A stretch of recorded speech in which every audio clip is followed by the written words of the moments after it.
Chapter 1. I know that people are born unequal, Izuku mentally said as he put on his school uniform. Even at 4 years old, I knew that. What society is like. As he stepped out of his room, a line of maids, butlers, and other servants bowed to him. "Good morning, my prince," they dutifully greeted. And that has been my handicap, he thought as he walked down the lavish hall of the palace he lived in. It all began in Kiev, Izuku thought as he walked down the Hall of Conquests, the walls lined with portraits depicting his father's victories. My father Shigaraki, or as he now calls himself, All for One. A cruel joke, as everyone lives to serve him. Izuku sighed as he passed a painting of his father standing over a destroyed White House.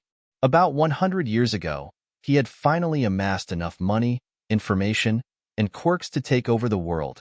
Izuku looked at a large art piece that showed All for One striking down heroes. Of course people didn't just roll over, Izuku snorted as he stepped outside. There were so many people who tried to stop him, except they had all made critical errors. They had never accounted for someone who was immortal, which is why he's been ruling for so long. He had decades of experience and training on everyone. Nor did they conceive that he had a power so great, he could steal their powers from them. It was not even temporary. Once he took it, it was his. All for One. Izuku sighed as people in the streets bowed as he walked past them. So you might be wondering what my power might be, if my father is so great, Izuku chuckled. Truth is, I don't have one. I am what is called quirkless. Whether it was because I was born without one or dad took mine from me, he said I will get my quirk when I am ready for it. Does that leave me defenseless? Izuku thought as he stopped behind a crowd to see a fight between a large shark-headed man and another sprouting wood from his arms. One could argue, yes, it would, but my father is so confident in his rule he allows me freedom to go about my days without powers of my own, and without guards. For years he has been right. No one has made attempts on my life. Possibly because killing me has no benefits, and would only serve to have harsh punishments brought down those responsible. Izuku watched as in the distance a massive woman barreled towards the shark man. Also because in this world, those with strong or useful quirks join my father's army as his soldiers, peacekeepers, Gestapo, whatever you want to call them. They uphold the laws, maintain order, and dispense justice. Cannon. Mount Lady shouted as she drop-kicked the criminal, knocking him out. Thank you. She posed for the cameras. I am Mount Lady. It's a pleasure to meet you all, she said as she looked around the crowd, stopping as she saw a face in the back of the crowd. Oh, 1,000 apologies, my prince. She bowed, alerting the crowd to Izuku's presence, who all bowed along with her. Please, stand up. I do not want to disrupt anyone's day. I just need to get to school, Izuku said as he smiled at the crowd. Izuku was always a nervous boy, never sure how to act among the people. He was royalty, his father the ruler of the world. Everyone he met was his subject, beneath him. This has led him to having very odd relationships with others. He was beloved by all, partly because no one was allowed to dislike him. He was never bullied. Who would be dumb enough to do so? When the strongest people in the world would heed his every whim. And your lessons begin soon. Mount Lady realized the prince might be late because he had to wait for the fight to end. Please, your highness, let me take you to your school, she offered as she lowered her hand to the ground in front of him, preferring not to cause any issues. And because this young lady seemed very eager to help, Izuku nodded and stepped onto her palm. With a massive smile, not just due to her large size, she quickly placed Izuku in the cleavage of her skin-tight spandex suit as she walked towards his school, leaving the villain tied up for the police to take away. This was also not uncommon, people doing things for him because of the benefits they could get because of who he was. He had forgotten to bring a pencil to school one day, so his principal canceled an exam to not make the prince have to borrow one from another student. When it came to lines, he never waited. He had walked into a restaurant to use their bathroom, and when he came out they had a table waiting for him. He wasn't even hungry, but he could see how much the people were trying to look good for him, so he stayed to eat. This has created a few issues with how he speaks and what he says, so as to not allow others to infer some other meaning behind his words. Such as right now, as Izuku sat, red-faced, on the soft, pillowy breasts of a new soldier. Am I soft and to your liking, sire? Mount Lady asked sultrily. However, Izuku could hear a hint of worry in her tone, as with one comment, her entire career and her life, if he chose it, would be over forever. Izuku did always hate that, when people feared him. Sighing, Izuku looked up at her expectant face. Yes, your breasts are magnificent, as is your quirk and dedication to helping, Izuku stated, using his official voice, something he made sure to work on for public appearance and the press. Barely containing her enthusiasm and relief that she was doing a good job, she knelt and placed Izuku on the ground outside his public junior high. It has been an honor to serve you, Your Highness. I thank you and wish you well. Izuku nodded to the woman who quickly left, so as not to overstay her welcome. Fucking Deku, Katsuki hissed as he watched the interaction. Oh, hello Bakugo. Izuku waved to his classmate, and one of the few people he had respect for a few reasons. Tisich, Katsuki clicked his tongue as he stomped into the building. Katsuki was one of the few people to say to his face he didn't like him and why he didn't like him. Katsuki hated that Izuku was born weak, and yet had more power than everyone else on the planet, barring his father. Whereas he was strong, powerful, and with an amazing quirk. As the day progressed, Izuku spent much of his free time writing in his notebook about his day, quirks he saw, potential uses. Sometimes he would tell his father about a particularly interesting one. That person might later join the ranks, or the next time he saw them, they were quirkless. So Izuku hadn't noticed anything strange until his class started cheering. Apparently the teacher had talked about their career aptitude tests they had done. Of course for Izuku, that was Prince. But as he listened to the teacher talk about how they all wanted to be soldiers, he managed a small smirk at the thought that this conversation was likely happening all across the world in various schools. Don't lump me in with all of those extras, Bakugo shouted. I'm going to UA. I'm going to be the best, he declared. TCH, a few students snickered.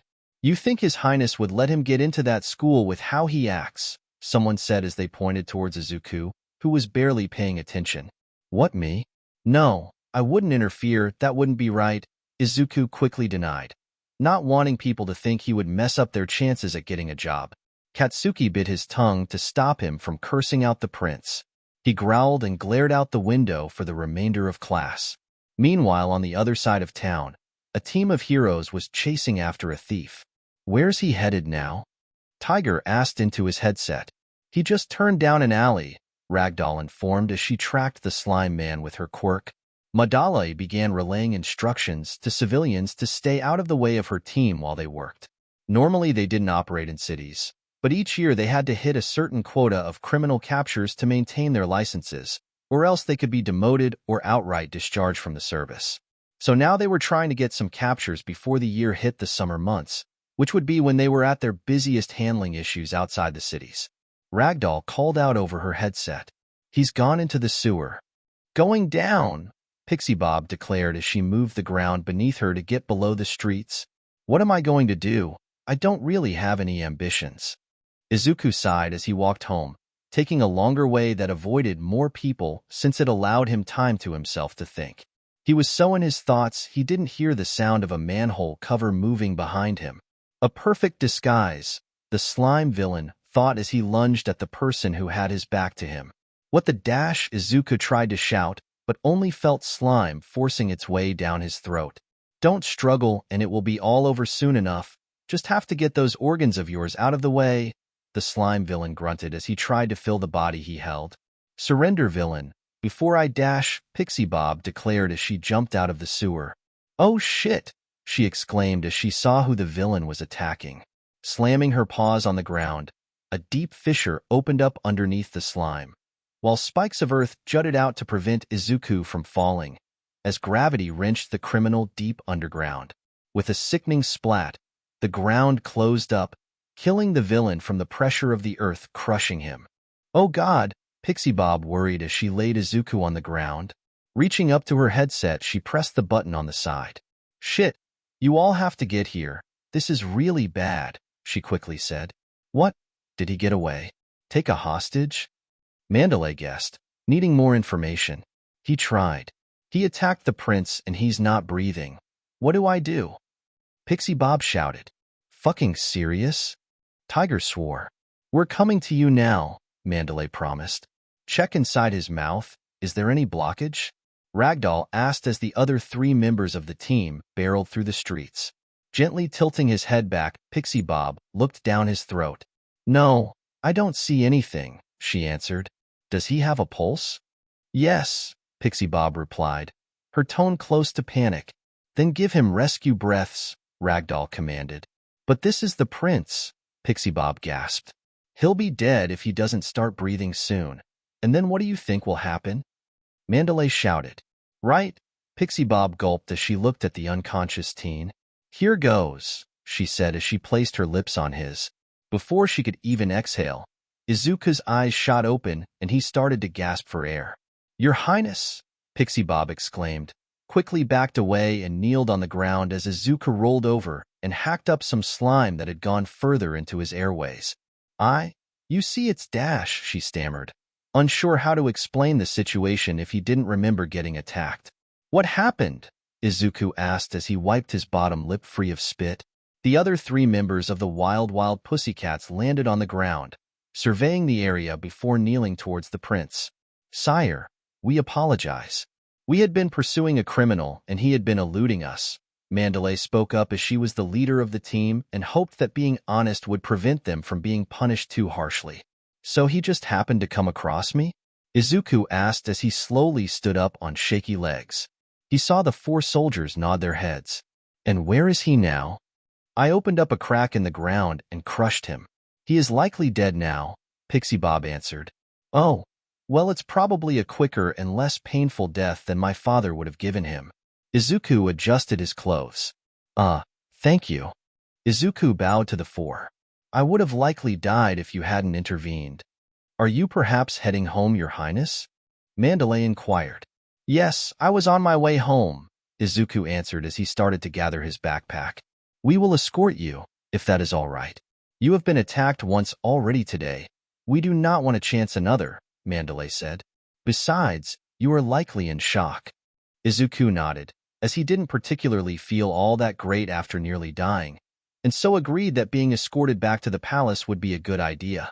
As they passed through the streets, citizens bowed before they noticed the disheveled look of the prince, after which they hurried to get home and out of sight to avoid any trouble that could be related to the fact.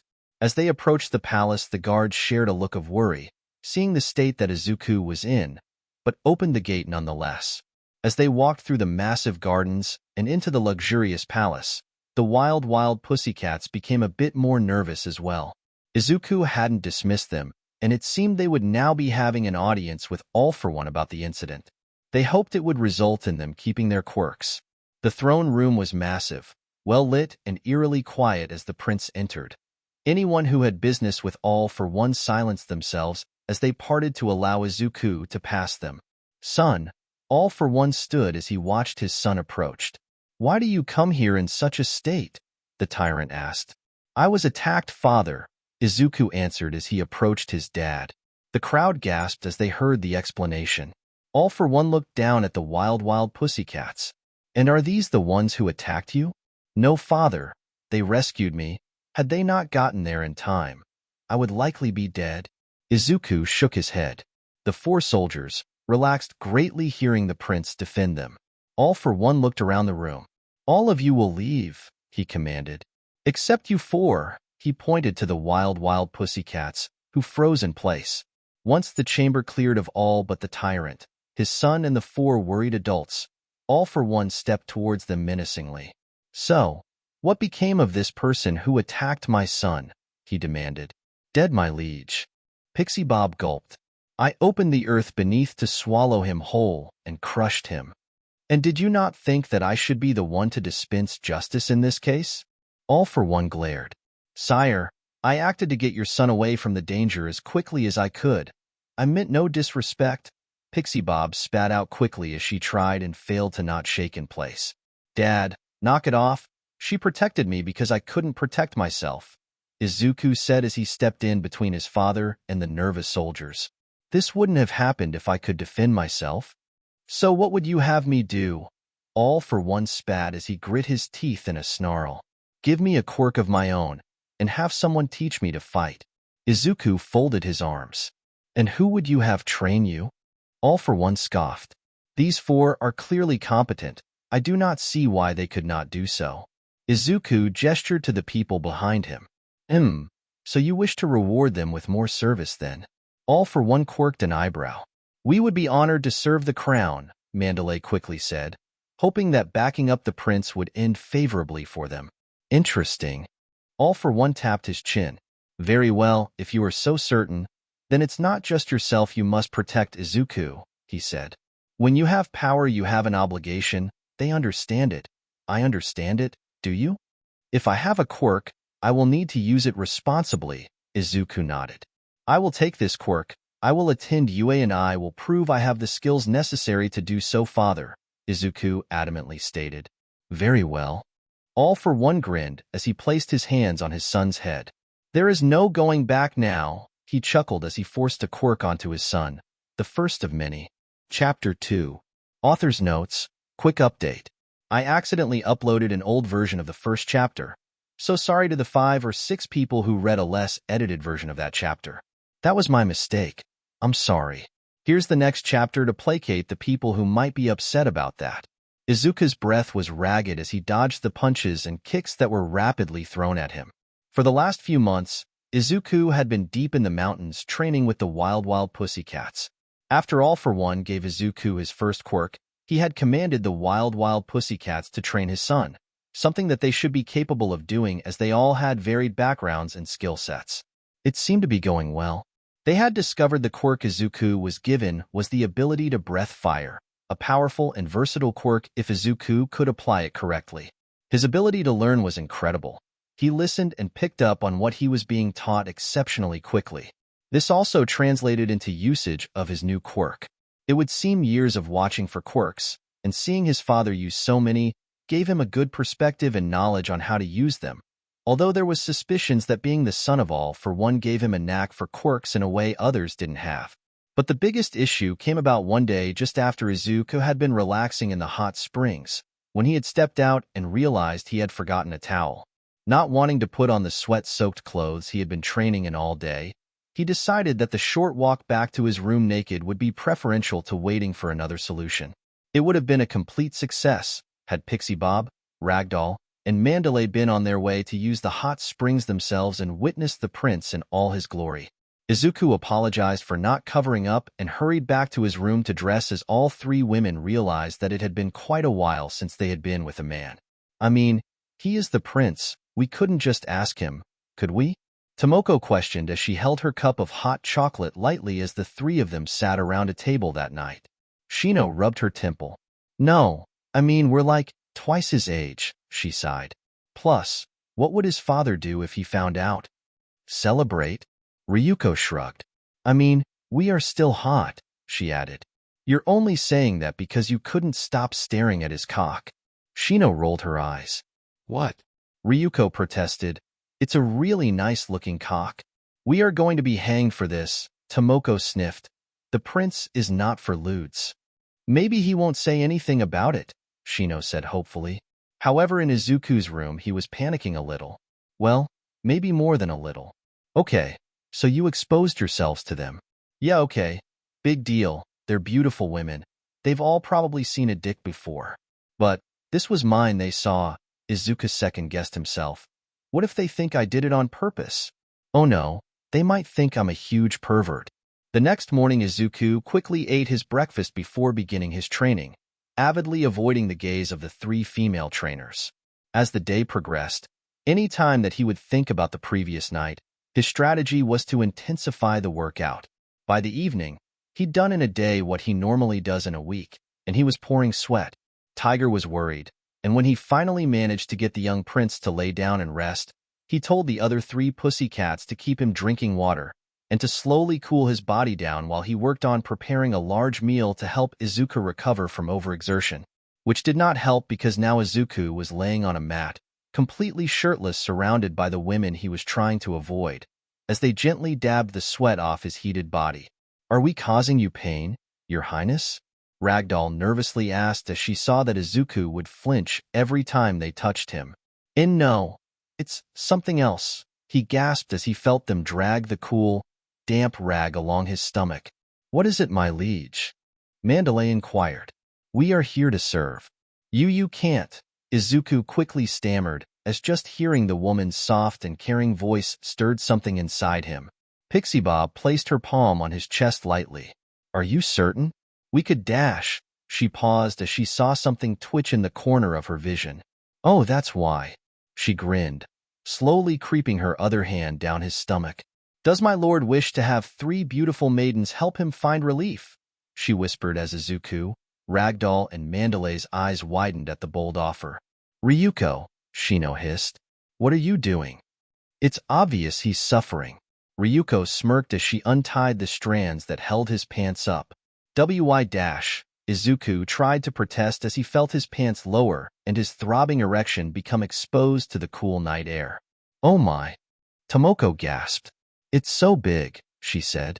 She couldn't take her eyes off the prince's cock. So, Prince Izuku, Ryuko said as she crawled on top of Izuku's legs and put her mouth mere inches away from the tip of his penis, each breath causing the member to twitch and spill pre-cum in preparation. Can I help you? She asked huskily. Please, Izuku whimpered, before he cried out as the beautiful blonde wrapped her lips around the tip of his penis. You're very healthy, Izuku, Ryuko commented as she tasted his pre-cum. I think I might enjoy this as much as you, she said as she dragged her tongue up his shaft. Such a glorious rod, she marveled as she wrapped a hand around the base, slowly pumping him. Thick, and with a strong, masculine scent. She gave the tip of his penis a kiss. So fun to play with, even better to breed. Ryuko hummed as she swallowed his dick in one motion, taking it deep in her throat. The sudden explosion of pleasure caused Izuku's back to arch. Fusike, he gasped out, before he slammed back onto the floor. Ryuko ignored his motions and just began to bob her head up and down along his shaft, sometimes stopping to just lick every inch or suck on his balls. After a few tense minutes, she finally let go of his dick with a pop. There, the royal penis is clean, she hummed happily to herself. Izuku was a sweaty, gasping mess, his tongue lolling out of his mouth. But I haven't dash, he stammered out with ragged breaths. Oh, did you want to fill me up? Ryuko asked, her cutesy voice a stark contrast to the incredibly lewd question. But my friends haven't had a chance to taste you. It would be so unfair of me to not share.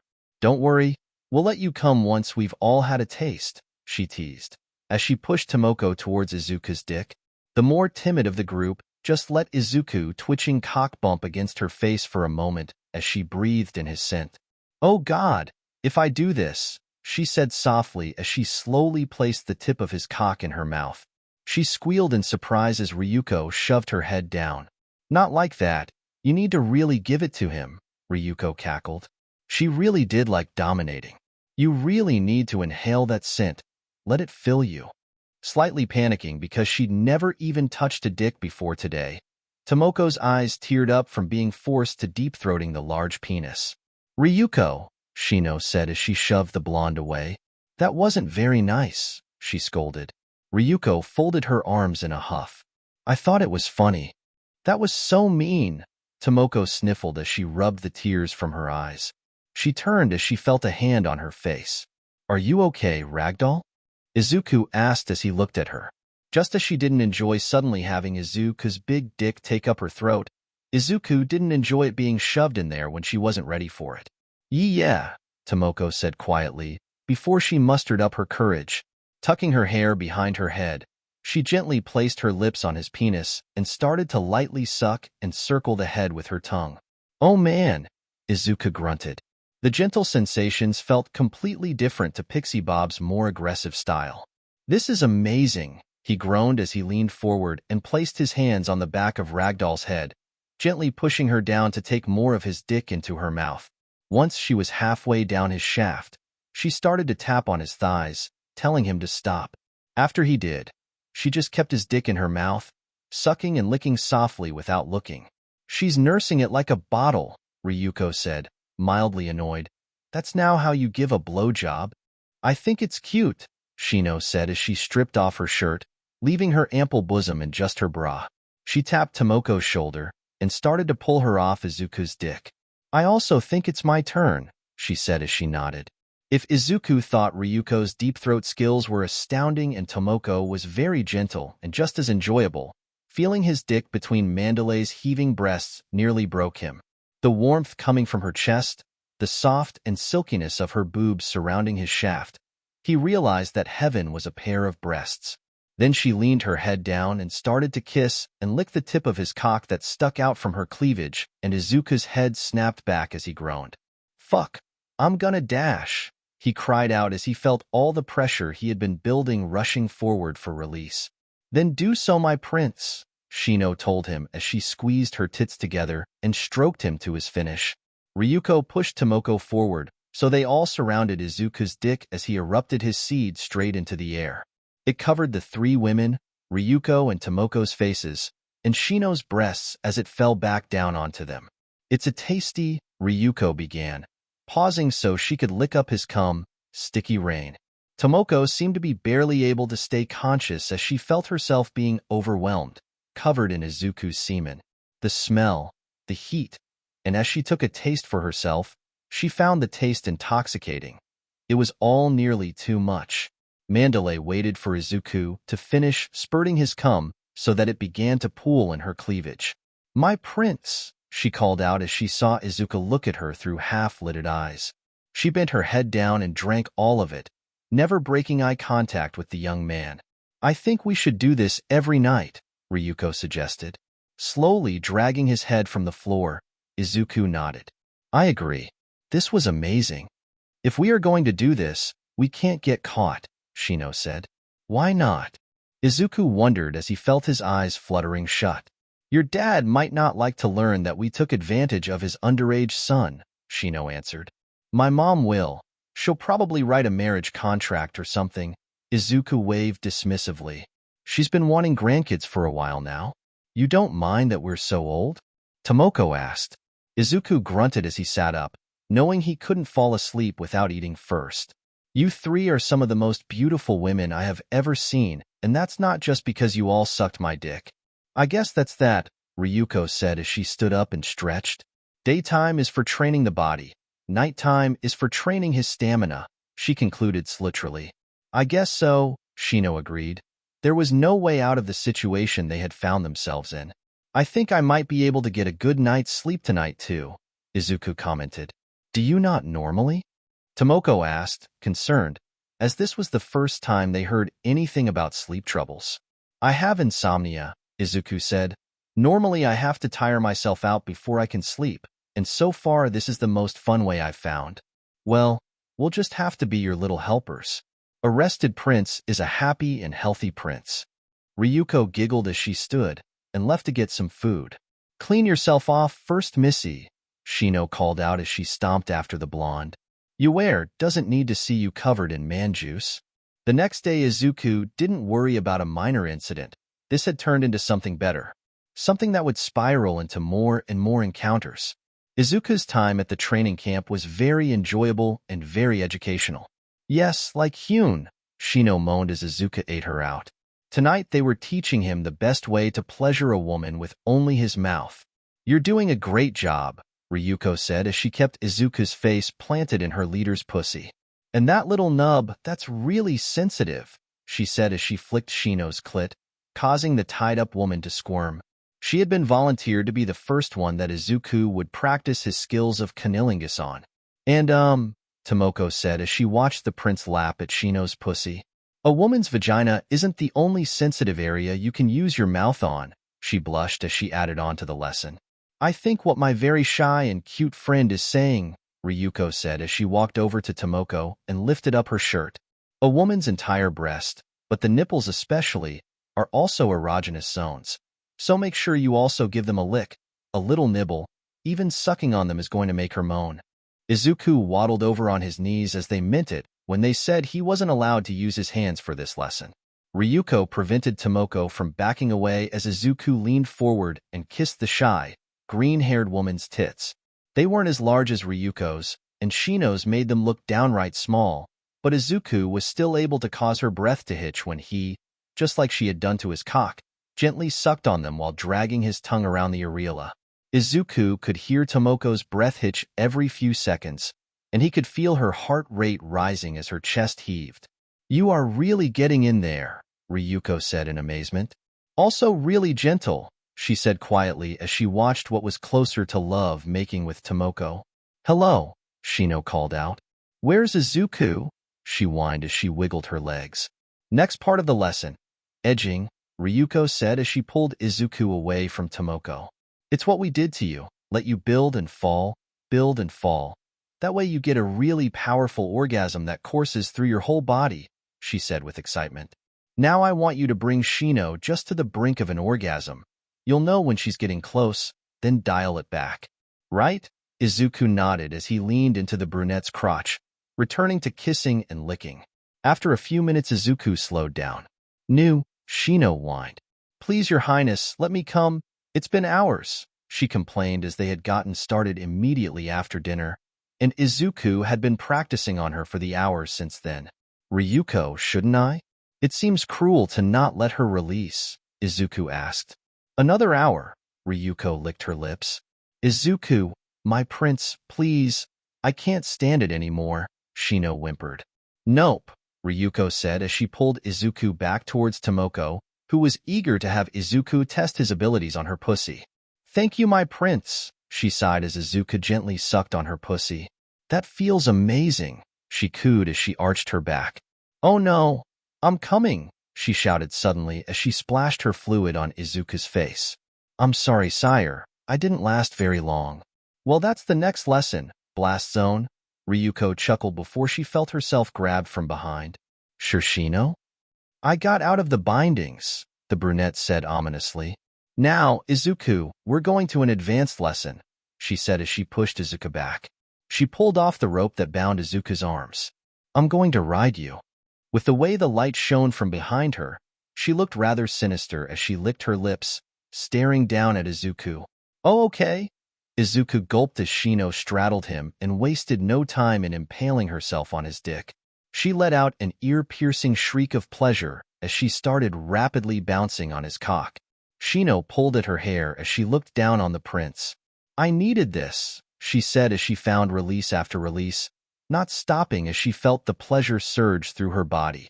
"Fuck, fuck, fuck, fuck," she cried out as she froze, before her eyes rolled back in her head and she finished shaking, falling over on top of Izuku, who caught her in his arms. "Well, damn," Ryuko said in astonishment. "Might as well finish up," she gestured. "Start pumping those hips, Your Highness." Izuku slowly pushed upward, and then had to stop himself from rapidly thrusting into her. It feels amazing," Izuku gasped as he started a rhythm of his own. "That's good pussy," Ryuko said as she sat down on the floor and began to touch herself. "With the amount of squats and running we do, we have the tightest pussies. So you probably felt like heaven as you stretched her out," she moaned as she fingered herself. "Sometimes, I can barely get one of my toys to fit if I spend too much time working out." "It's incredible," Izuku grunted as he felt himself go deeper into Shino, who was mewling at the feeling of a cock filling her, but was otherwise unresponsive. "I think I'm going to come," he said as he looked to Ryuko for advice. "Give it to her," Ryuko said as she picked up her pace. Watching her friend be fucked into a delirious state was an incredible turn-on because she knew she'd have her chance soon. "We're all on the pill, so you don't have to worry about siring any heirs just yet," she informed him. "If you, HRN, say so," Izuku groaned as he flooded her canal with his seed. It soon began to spill out of her pussy and pool on the floor beneath them. Instead of stopping, his body urged him to keep thrusting. "I can't stop. It's too good," he cried out as the wet slopping sounds of his dick thrusting in her goo-filled pussy filled the room. "MMHM. Just like that," Ryuko cried out as her pussy gushed, orgasming to the sight of her leader being stuffed. After finally exhausting himself, he felt his dick soften, but remain inside Shino's body. Leaning forward, he placed a soft kiss on her forehead. "I wonder if this is what it feels like to fall in love," he wondered as he closed his eyes, falling unconscious before he could stop himself. Chapter 3. While Izuku learned to use his newly given quirk and how to defend himself with the wild pussycats, word of his training, along with finally getting a quirk of his own, spread to the public. Lastly, especially to the principal of UA, the most important topic was that the prince would be taking the U.A entrance exam. So are we giving him a free pass because he wants to go here? Present Mike asked. Can't, his father said to test him. Eraserhead commented as he read the file in front of him. We could be in just as much trouble if the prince accuses us of rigging it against him, though, Cementos reasoned. All valid points, Nizu commented. However, Yawara has been keeping me up to date on his training. What the principal didn't mention was that Yawara had also warned him that Izuku was currently in an intense sexual relationship with his teammates, which Nizu filed away as important but private information. As such, we know what his capabilities are. Fire breath, Nizu said as he pulled up footage of other quirk users who breathed fire, as direct footage of the prince did not exist. And combat capable. Showing the next footage of various fighters. From this we can design a test that he is capable of passing if he puts in the effort, all while still being workable for the other students. Well, we can look at the scores that someone like Endeavor or Burnin got when they took the exams, Midnight suggested to the room. Good idea. See how those with fire quirks in general place, then branch off from there, Powerloader nodded. So he's almost guaranteed to pass, but also not at the same time, Vlad King asked. Precisely, Nizu said happily at how productive this meeting was. Now as for on-campus housing, bringing up the next topic. I have been in the palace on rare occasions, but never to the private bedrooms as such. I suspect them to be lavish, spacious, and furnished with only the best. What are our current amenities? None, Ectoplasm answered. We simply don't have any. Oh, well, that's good then. We can build the perfect facilities fit for a prince. Nizu clapped his hands as the staff got to work preparing to alter the campus to fit a VIP student. In the palace, Inko had been smiling at her husband all for one for the entirety of the dinner. This greatly unnerved him as he knew this meant she was very upset.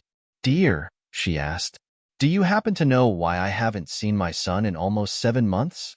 So you see, it's quite simple. All for one cleared his throat and wiped his mouth with a napkin. After our son was almost murdered, I gave him his first quirk and let him sequester himself in the mountains with some of my soldiers to train so that he could attend my top-ranked academy. He smiled back at his wife and queen. Interesting, interesting, she nodded as she sipped her tea before a dinner knife embedded itself mere centimeters from his head, shaving off a few hairs. And you decided to do this without telling me, she shouted at him. One might think it funny that the ruler of the world, the de facto tyrant, would be so timid around his wife. If not for one thing, her quirk was very dangerous. It was telekinetic control over small objects, which on the outset might not seem too great, when other stronger quirks would throw cars or people. She could only affect small objects, like a fork or spoon, or a clump of cells in your brain, or the molecules that make up your body. Inko wielded the power of rending you from existence if she chose to do so, which is why he did listen to his wife and her ideas. So it was at this point when he saw the cutlery rattle he realized that he had made a mistake. It's not like we can't go see him, he quickly said. Why don't we head over there now? We can check on him and be back before the desert arrives. Hurrying over and using a teleportation quirk arrived at the lodge. All for one opened the door and brought his very irritated wife into the building, startling Yawara, who stepped out of the living room to see who was intruding. When he saw who it was, he knelt on the floor, stoic and proud on the outside. Internally, the fighter was panicking as he knew that deeper in the building, Izuku and his other teammates were deep in the throes of passion. Where is my son? Inko demanded to know. Down that hall, my queen, Yawara pointed, expecting his demise to come shortly after. Well, we had a good run, he said softly, resigning himself to his fate, as he listened to the sound of the angry queen stomping down the hall. Inko hadn't even bothered to knock when she arrived at the room, throwing open the door and startling the occupants. Izuku stopped thrusting into Tomoko when he heard the door open. He separated his lips from Shino and looked at the intruder. Yawara, please knock next. He froze entirely as he had expected that the only other person around was the one who opened the door, having had him walk in on them at times. This was not one of those times. "What do you think you are doing?" Inko snarled as she looked at the four people having an orgy. "This is, exactly, what it looks like," Izuku slowly said, knowing that denying it would do nothing as this wasn't getting caught with his hand in a cookie jar, or trying to get the palace staff to battle him with cleaning equipment. This was pure and raw sex, his naked flesh on theirs. The three women had no idea what to do. In a way, they had agreed that what comes of this comes, but they had hoped that it would go unnoticed. But Izuku's parents, the rulers of the world, were now aware and had caught them screwing their son. "Your Highnesses," Shino tried to say as she scrambled to dress, bow, and hide her shame. "No," Inko barked out the command, stopping the women in their tracks. "Are you having sex with these three women?" she demanded to know as her eye twitched. "Yes, I am mother." Izuku pressed down his fears and answered. "Do you plan on having children with these women?" she inquired as her voice evened out to a creepily sweet tone. "I mean, in a few years maybe. I don't think I'd be ready to raise a child, and they are still trying to get further into their careers," Izuku answered as he slowly tried to pull out of Tomoko. Only the slow movement coupled with the tense and quiet atmosphere worked to make the sound of her moans all the louder. "Well then," Inko smiled brightened. "I hope you all have fun, bye," she said as she waggled her fingers. She carefully shut the door and strode down the hallway with a pep in her step as she passed by her confused husband. "Dear, are you okay?" All for One asked his wife, who had seemed furious a moment ago. But now she seemed calmer than any other time he'd known her. "I am wonderful and thank you," Inko said as she helped Yuara to stand. "You and your team are doing a wonderful job of turning my son into a strong and independent young man. Keep up the good work." Yes, Your Highness," Yuara bowed as he watched the queen drag her husband outside. "I want my son to have lots and lots of babies," Inko informed her husband as they walked out onto the dirt yard.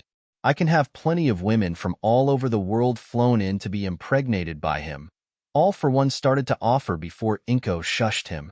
"No, our son will choose those who he sires a child with, but so far it seems like he prefers strong, professional, older women. We can begin finding candidates from among your soldiers," Inko stated. "Wait, what?" All for One questioned before realization dawned on him as to what sparked this conversation. "Oh, he said as he smirked.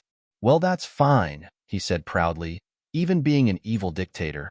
It just wasn't every day that one's son was partaking in a foursome with very attractive older women. "Shit," Izuku sighed in relief as he relaxed. In doing so, thrust out his hip to arch his back, which succeeded in thrusting back into Tomoko, who cried out as her stomach bulged from Izuku's cock. "Oh, right." Izuku remembered what he had been doing and started to pump his hips again. "Really? Right back to sex?" Shino asked incredulously. "What? My parents are fine with it, so why stop?" Izuku shrugged as he leaned forward to pepper Tomoko's face, neck, and chest with kisses. "Come on, my cute little doll," Izuku whispered in her ear. "Let it all out," he commanded as he pushed in deep. I'm coming, she squealed as she gushed once more. "I will never get tired of that," Izuku said as he wiped his brow, slowly pulling out to both tantalize Ryuko, who enjoyed the visual of watching others getting demolished by his cock, and to bring Tomoko to another mini-orgasm as his dick exited her body. "My turn," Ryuko said as she patted over and presented her behind to Izuku. "I'm gonna stick it in your ass," he said as he gently rubbed his thumb on her anus, slowly pressing it in. He could barely remove the digit with how tightly her bum held on. "I might not be able to pull out, though," Izuku chuckled as he applied some lube to his cock as he lined up. "If you get stuck, then I'll be okay," Ryuko cooed as she felt his shaft penetrate her. "So warm, so thick," she moaned as it slid in further. "So, tight," Izuku grunted as he started to build momentum. "Ooh, she looks like a good candidate." Inko pointed to the picture of a brown-skinned, muscular woman with a bunny quirk. "She's also rising the ranks pretty rapidly. We can see when the next rankings are done." All for One rubbed his head as he had been shown woman after woman who his wife approved of or dismissed as potential breeders for his son. Oh, and her. Inko pointed to the woman whose quirk turned her into a dragon. He will be attending UA in the next few months, dear. All for one commented. And we already have one agreement with the Yairozu family. He added on, hoping that would placate his wife. You're right, Inko said, embarrassed before the twinkle in her eye returned. Pull up the files on the female UA students too, she loudly proclaimed. Sighing, all for one sat back down in his chair, knowing this was going to be a long night. It was only a few days before the UA entrance exam as Izuku finished up his initial training. There wasn't much benefit in continuing the training days before the exam. If Izuku was ready, then he was ready. This didn't stop him from feeling nervous about the situation. This was effectively his debut. Are you sure I'm ready? Izuku asked at the dinner table. Of course, Shino patted his arm. You have become very proficient with your quirk and have grown quite strong and skilled. Plus, if you fail, you can always come back here and keep us warm every night. Ryuko teased as she sipped her beer, preferring the harder beverage when they didn't have to wake up as early. Pfft, don't tempt me, Izuku waved his fork. Sex with you three has been hands down the best part about this, no matter how tough the training got. You ladies have been a godsend, Izuku said as he reflected on his time training for the entrance exam. He'd have likely given up if he didn't have the support of the wild pussycats. They had pushed him hard, but the growth he had seen in his control and body has been noticeable, and the near-nightly rewards have made everything worthwhile. Ah, Tomoko sniffled as she leaned over to hug Izuku, knocking a few bottles of alcohol out of the way. I'm going to miss you so much, she cried out, her face flushed and tears in her eyes. Don't worry, Izuku gently patted her back as he stroked her hair. I promise, I will find time to visit. Once UA has its first break, I'll come down and we can spend all of it together, he promised as he looked in the emerald-haired woman's eyes. God, they are so sappy, Ryuko snickered as she watched the pair share a cute moment. Are you saying that you don't get all cuddles afterwards? Shino teased as she sipped her tea, giving the blonde a sidelong glance. It's called post-coital bliss, and it is not my fault the prince is snuggle-sized. Ryuko scoffed as she made a poor attempt at denying that she was starting to have feelings for the young man. We'll just have to make these last nights matter the most. It'll have to suffice for a few months, Shino said as she pulled out some sake. To the prince, long may he reign, she declared as she poured herself a saucer. Long may he lay, Ryuko cheered as she pounded back her drink. Yeah, a long lay. Tomoko hiccuped as she slumped over Izuku and started to snore. She cannot hold her liquor, Yawara sighed as he picked her up to put her back in her bed. Here I am, Izuku said as he took a deep breath as he crossed the threshold of UA's open gate, much to the fanfare of people and reporters who came to see him.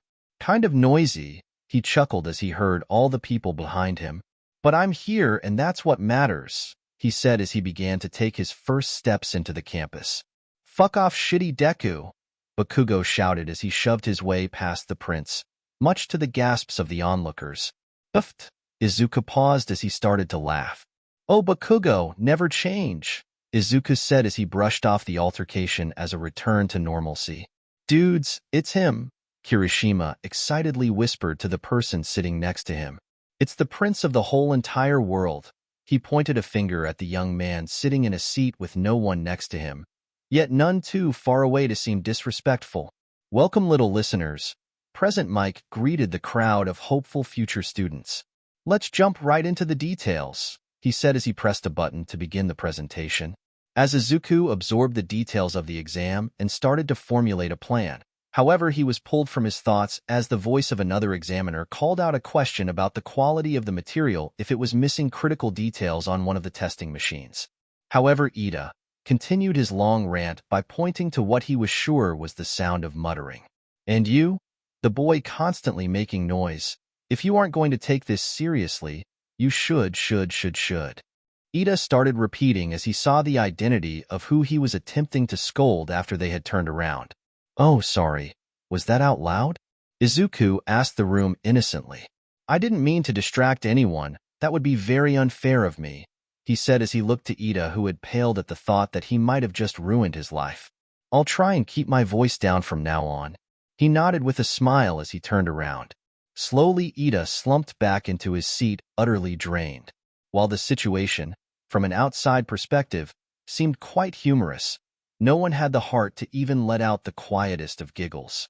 Even Bakugo, who had no problem telling the prince to his face he didn't like him, would never think of, in front of one of All-for-One soldiers, which by extension were Izuku's to command, calling him out like that. Mentally, almost the entire room came to the conclusion that this boy was a dead man walking, if he was lucky. Izuku stood at the gates with the rest of the participants in the exam waiting for it to begin. All the while he was doing whatever he could to block out the whispers. What is he doing here? If the prince wanted to get in, can't he just, decree it or something? Maybe he's secretly a part of the test? You don't think he's here to judge us, do you? Worse, is he scouting for his father? Just ignore them, Izuku said to himself as he mentally prepared himself for what was to come next. You trained for 10 months to get control of your quirk and hone your fighting style, he added as he thought to the various exercises and spars he had with the wild pussycats. And all the extra training, his mind wandering back to the hot and sweaty nights. No, bad brain. This is not the time. But I already missed them, Izuku sighed as he heard Present Mike begin the exam. Far away on the campus to monitor the situation, the rest of the UA staff was flickering through the monitors.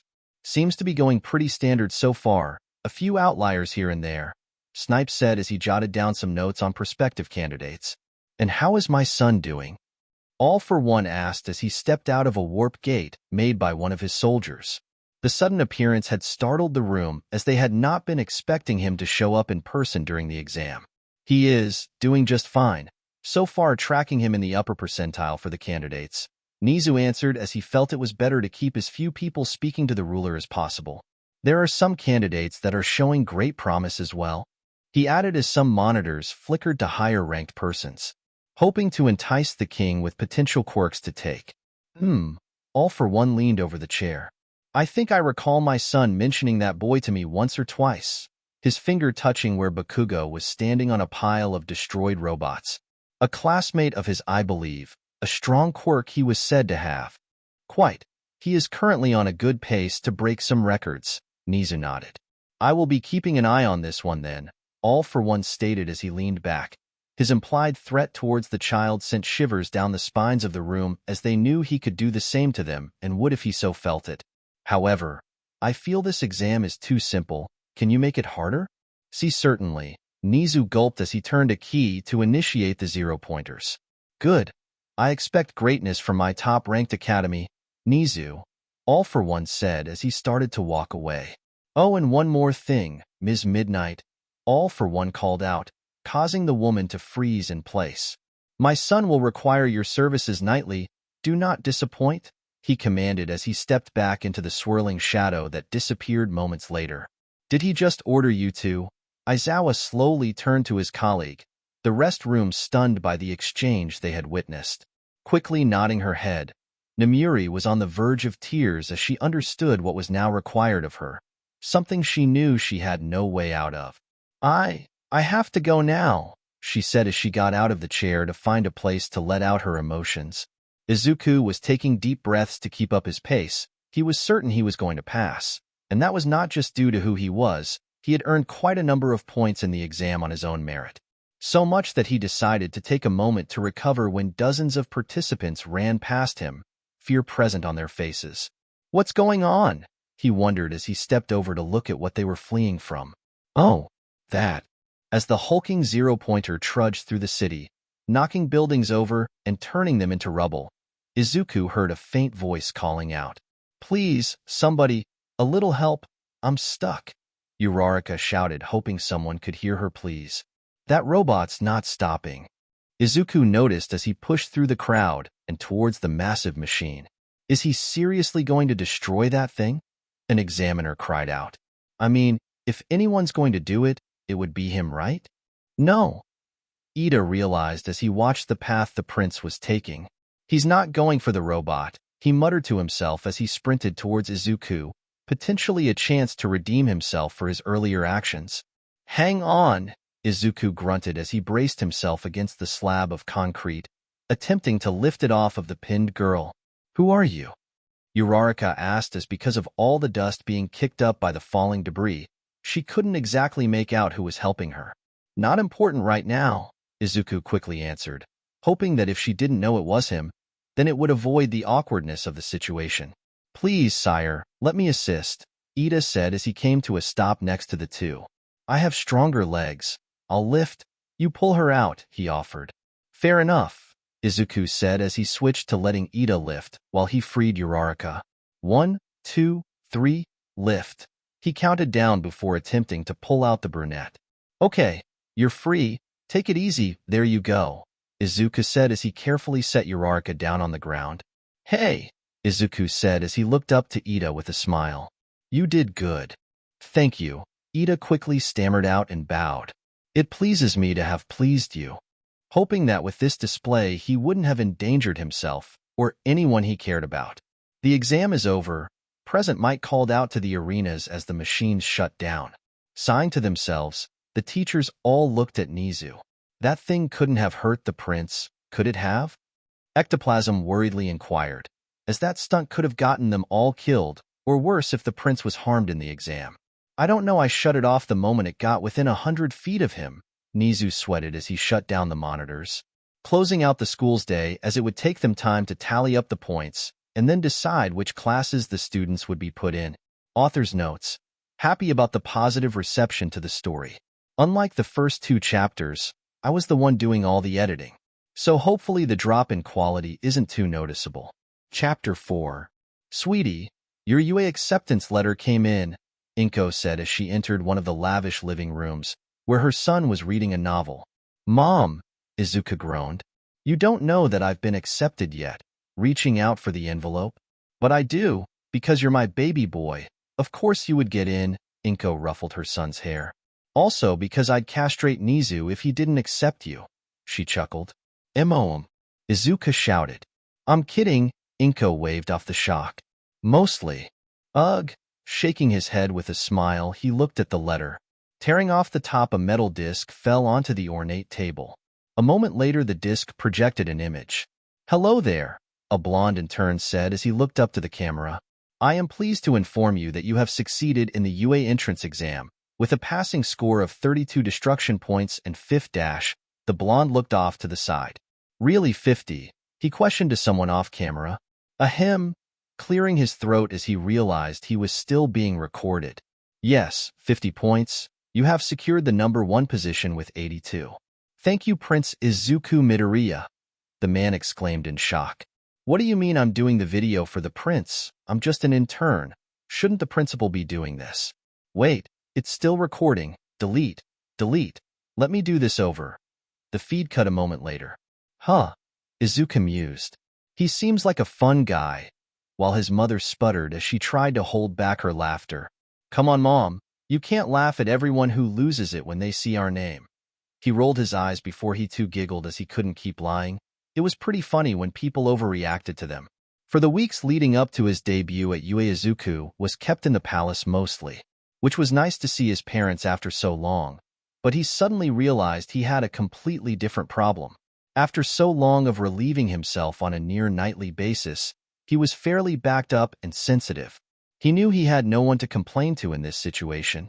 For one, he felt embarrassed that he was feeling this way just for not having sex, which meant he didn't want anyone to know. But the second reason was that he was worried what people would do if they learned of it. The staff might take that as an order to let him do things with them, and he didn't want to put them in that position. His mother would tease him endlessly, and his father. Izuku gulped as he was unsure what his father would do. I just have to wait until UA, Izuku said to himself. Maybe shit. Izuku thought that just changing his location would in no way improve the situation he was in. I miss the wild pussycats. Izuku sighed sadly. Are you sure the pipes should be fitted that way? Hound Dog questioned Power Loader, who was finishing the welding in the walls before Cementos closed them up. Of course, Power Loader shook his head again. He'd been getting comments like that all day, likely because the school was so close to beginning the new year, and this time with a special student. Now get on out of here before I clobber you with my wrench, he threatened his colleague. Namiri, we have built a side entrance that will bypass the dorms. Nizu showed his employee the extra entrance to the housing. This will allow you to enter without exposing that you are coming each night. I hope this helps in some way. he awkwardly said as Namuri sadly looked at the darkened door that was nearly identical to the wall to make it less conspicuous. For what it is worth, I am sorry you are being made to do this. Thank you, sir, Namuri quietly responded. I guess it's the best you can do given the circumstances. If you need time or, heaven forbid he is too, stopping as he was unsure how to even phrase the question. I will do what I can for you, I promise. Thank you, she said as she walked away from the reminder of what she was ordered to do. Prince or not, I will keep my staff safe, Nizu resolutely said to himself. Bye, sweetie. Inko waved off her son as he headed out the door wearing the gray school uniform. Izuku blushed as he walked down the line of staff who were there to see him off, which served to increase the amount he was embarrassed by an incredible factor. Finally, he managed to make it out the door and away from the palace, which was far enough away to not hear the laughter of the adults. Oh, I love doing that to him. All for One barked out a laugh as he had instructed his staff a long time ago to make sure they did stuff like this to mess with his son.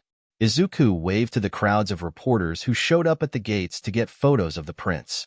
He tried to be quick so they wouldn't disrupt any of the other students who were trying to get onto the campus. Finally, after far longer than he would have liked, he managed to get into the building and was walking down the hall, looking for the wanted classroom.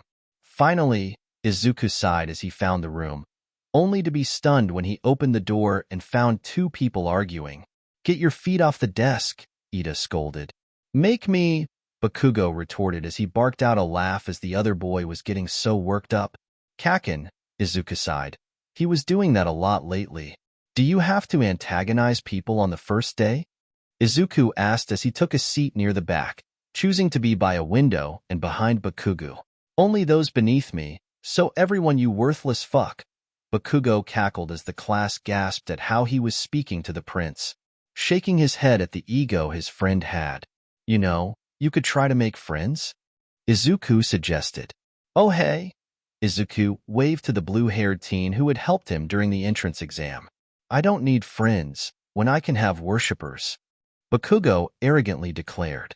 Everyone make sure you take your seats, Aizawa said as he entered the classroom. He held a folder which contained profiles on each of the students in his class. Normally, he'd make them all do a test to determine how committed they are to this career path, with the threat of fake expulsion to get them to push themselves.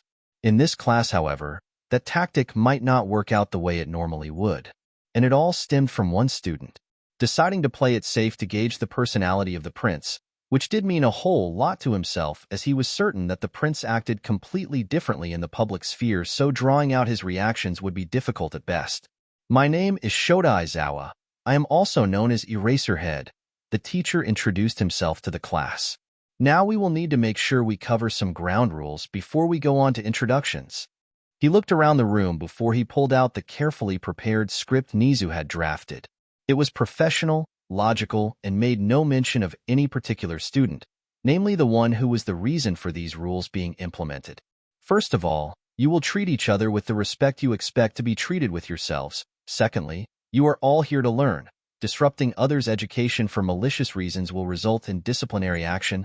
Thirdly, while you are here, you are all students and are required to listen to the guidance of the instructors. Use of your quirks in careless fashion can cause injury or death to those around you and will not be tolerated. He looked around the room to gauge the reactions, which were mostly nods as this seemed pretty standard fare for them all to hear. However, he had been expecting more of a reaction from the prince. When he finished with the rules, the class was quietly waiting for him to continue the lesson. Good. Now let's get to at least know each other's names. Aizawa nodded to the first person in the front row. So far, there were no issues with the students. Each of them stated their name, their quirk, and a little detail about themselves. It only got awkward when a blonde kid stood up. I am Katsuki Bakugo. My quirk is explosions, and I am better than all of you, he arrogantly declared. You know, you could try to change up your speech. It's the same one you gave in junior high. Izuku shook his head as he tried not to chuckle. Getting to hear it every year without fail had become a sort of entertaining start-of-the-year ritual. Why change perfection? Katsuki snorted as he sat back down, meaning it was Izuku's turn to give his introduction. Well, might as well, Izuku shrugged as he stood up. My name is Izuku Shigaraki. My quirk is fire-breathing, and I'm just really happy to be here. He chuckled as he sat back down. A buxom black-haired young woman stood up next. My name is Momo Yaoyorozu. My quirk is creation and I am betrothed to Prince Izuku, she stated to the shock of the other occupants of the room. Wait, what? Izuku sputtered as this was the first he was hearing about this. Since when? He asked, not doubting it but wondering when this had been decided. Quite a few years ago, my parents were able to convince the king that I would be a suitable partner for yourself, and as such my family business has flourished by providing high-quality equipment and technologies to his soldiers. Momo explained as her parents had informed her when she was young enough to understand her future responsibilities. Izuku stood up from his desk suddenly. I need to make a phone call. May I be excused? He asked even though his tone said this wasn't a discussion. Nodding, Aizawa gestured to the door when Izuku stomped out, hitting a button to call his father. The One students sat in awkward silence as they could hear the prince yelling at his father in the hallway. What do you mean? I'm betrothed? It means you will be getting married.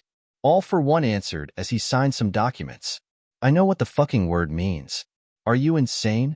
When the hell were you planning on telling me this? Because I just found out. From the girl I'm supposedly marrying? Izuku's voice rising in volume. No, and I am your father. You will not take that tone with me.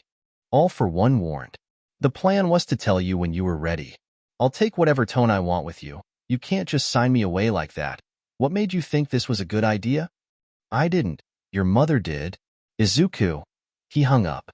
All for One looked at his phone confused when he heard the beeping of an ended call. With a shrug, he returned to the mountain of paperwork on his desk.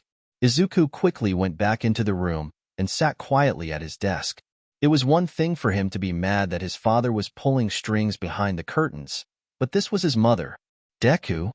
Katsuki wondered what the sudden shift in behavior was about. My mother arranged this. Izuku's lip twitched. Well, yep, totally fine. Nope, no complaints from me.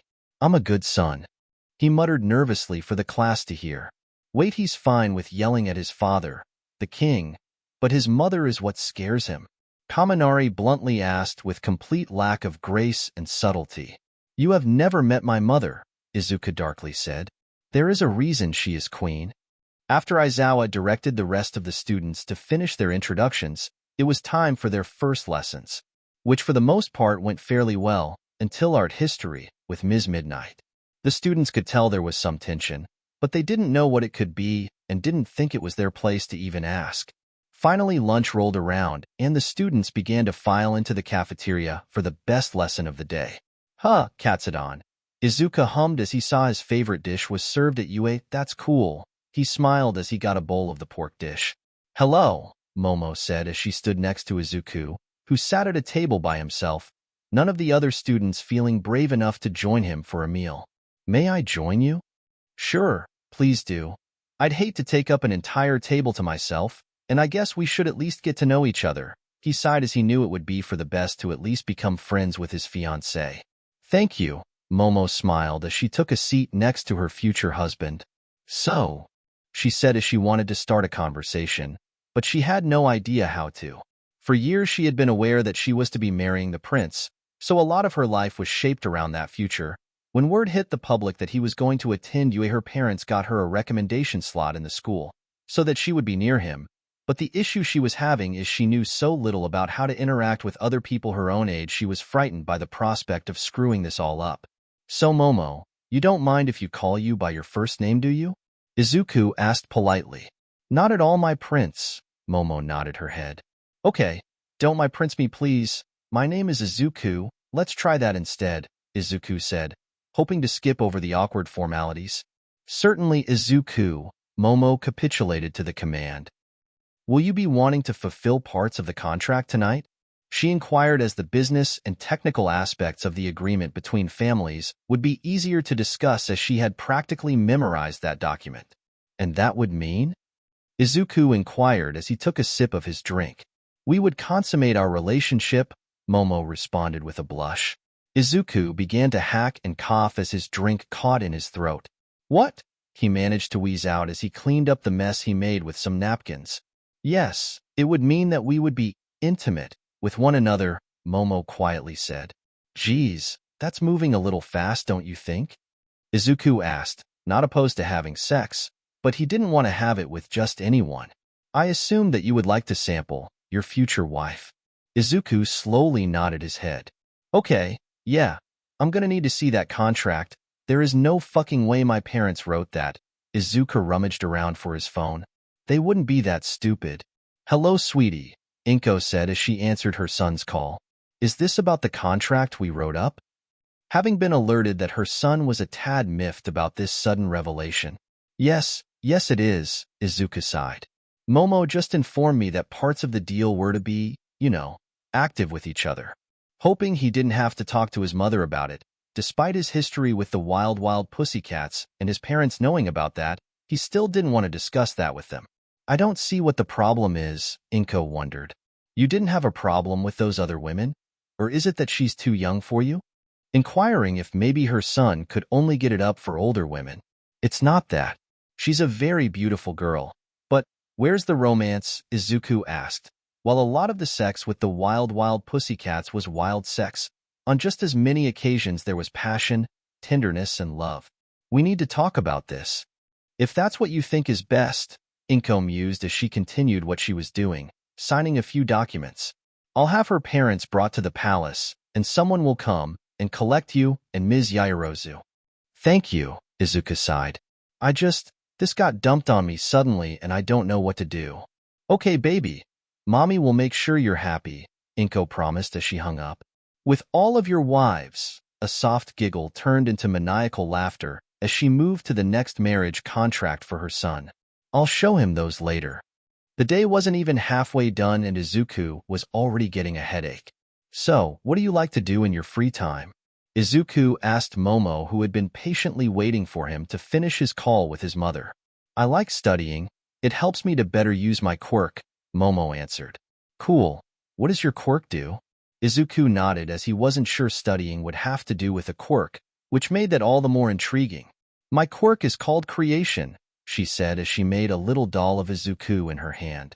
I am capable of turning the lipids in my body into other objects so long as I know their atomic structure. Momo extended her hand out of the doll she had made to Izuku, taking the stuffed toy and inspecting it. Okay, first of all, that's the coolest quirk I have ever seen, Izuku said in amazement. And yes, I am including my parents' quirks. More importantly, you must be a genius to learn all of this and be able to put it to use. Izuku gushed as he couldn't even begin to comprehend how much information and time it would take to be able to use this quirk for even simple tasks. It's not that impressive, Momo blushed as she hadn't expected to be given such high praise for her abilities. It's downright magic. You are practically a walking fusion reactor. Izuku shook his head. Your quirk alone could revolutionize so many fields of science and everyday life. It's no wonder you got into UA. I'm a recommendation student, Momo sadly said.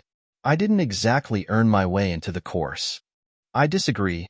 Nisa would have to be a moron to let someone like you go, Izuku said fervently in the camp that Momo deserved to be here. You are going to help so many people with your quirk, and UA is going to make sure you are able to use it to its absolute best. Tucking her head down to hide her pink cheeks, Momo prodded at her lunch. Thank you, Izuku, quietly responding to his kind words. The rest of the day went without complication, an introduction to what the heroics course would be based off of, and finally the first day's lessons were over. Izuku was grateful that he would be free of living in the palace and would be in the Heights Alliance dorms. No servants to dance around, no overbearing parents to try to avoid. He was finally given a chance to live less like a prince and more like a normal student. If she's not satisfactory, Izuku, all for one tapped his fingers on the table as the royal family sat with the Yaoyorozu to discuss the marriage between their children. Can you please stop threatening everyone? Izuku groaned. It's not a threat. All for one disagreed with his son's assessment of his words. It is. You are such a dad. Look, Momo is a great girl. From the one day I've known her, Izuku sighed. And if she wants to date, we can, try that. But it's going to be because Seichi wants to. Not some piece of paper said she has to. Izuku pointed his cutlery at his father threateningly.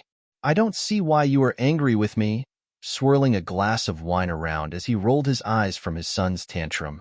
I'm not the one who wrote up the contract. Yes, but I'm not going to start swearing at Mom, so you get to deal with it. Izuku snorted as he would be a fool to take his frustrations out on his mother. Fair enough. All for one nodded at the sensibility of the action. So what do you propose? Stay out of it, Izuku requested. Let Momo and I sort out how we feel about this. Maybe we do form a connection. Maybe we don't, but you have to let us go at our own pace without the threat of some contract hanging over her head. It's no trouble at all, Izuku, Momo said. If you wanted to use me, then it's okay. I have prepared myself for this.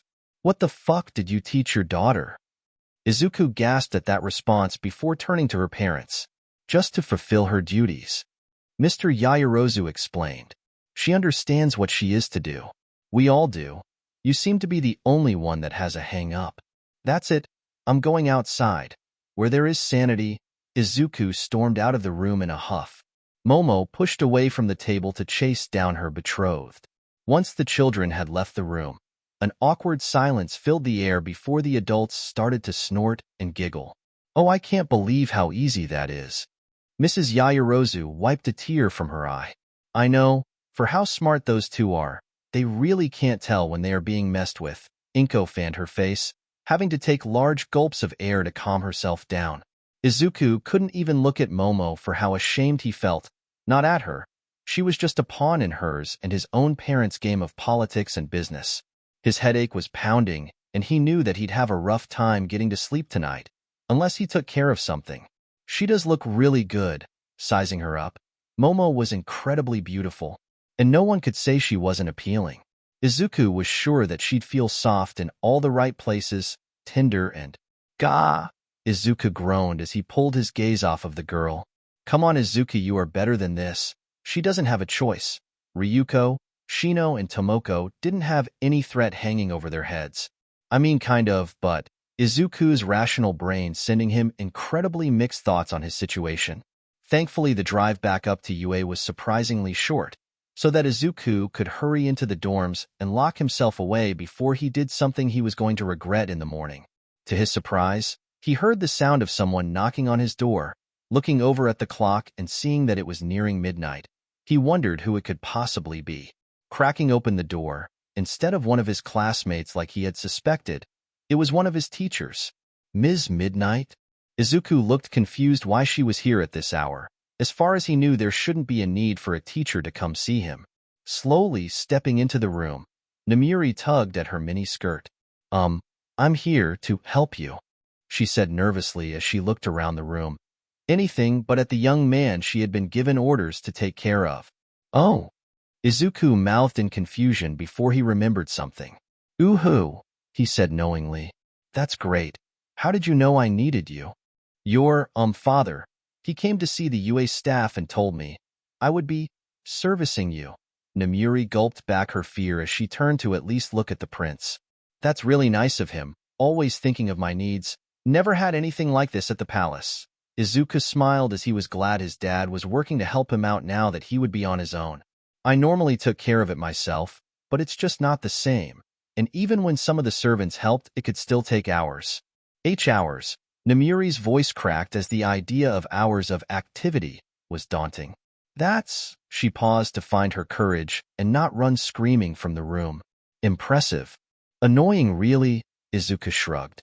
I just want to be done with it, but I have to do it the right way, even if it takes longer. If I'm taking up so much of someone else's time, they should at least get some enjoyment out of it. That's considerate, Namiri nodded, hoping that this would mean that Izuku wouldn't be rough with her and treat her like an object.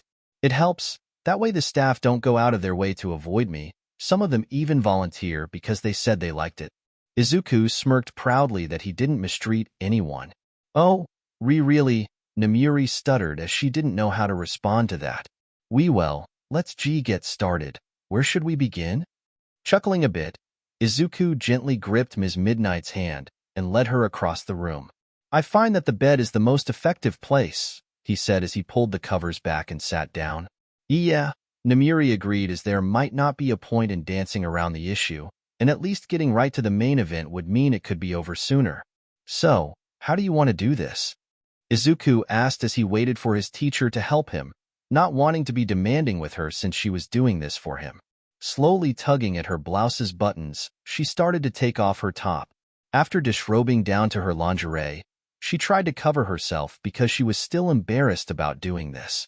"Does this please you?" She tried to ask huskily, but it ended up coming out more like a squeak. Izuku blinked rapidly as this had gone an entirely different direction than he had thought. "Well, yeah, you look amazing," honestly replying to the question. She was sexy woman.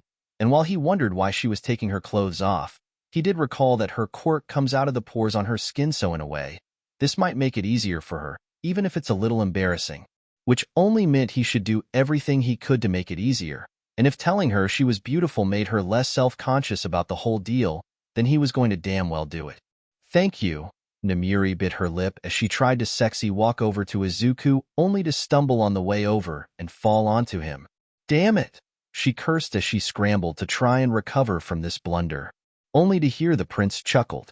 "It's okay, Ms. Midnight. You don't have to go so far. It's a little different. But it's not that bad." Izuku tried to help calm her down.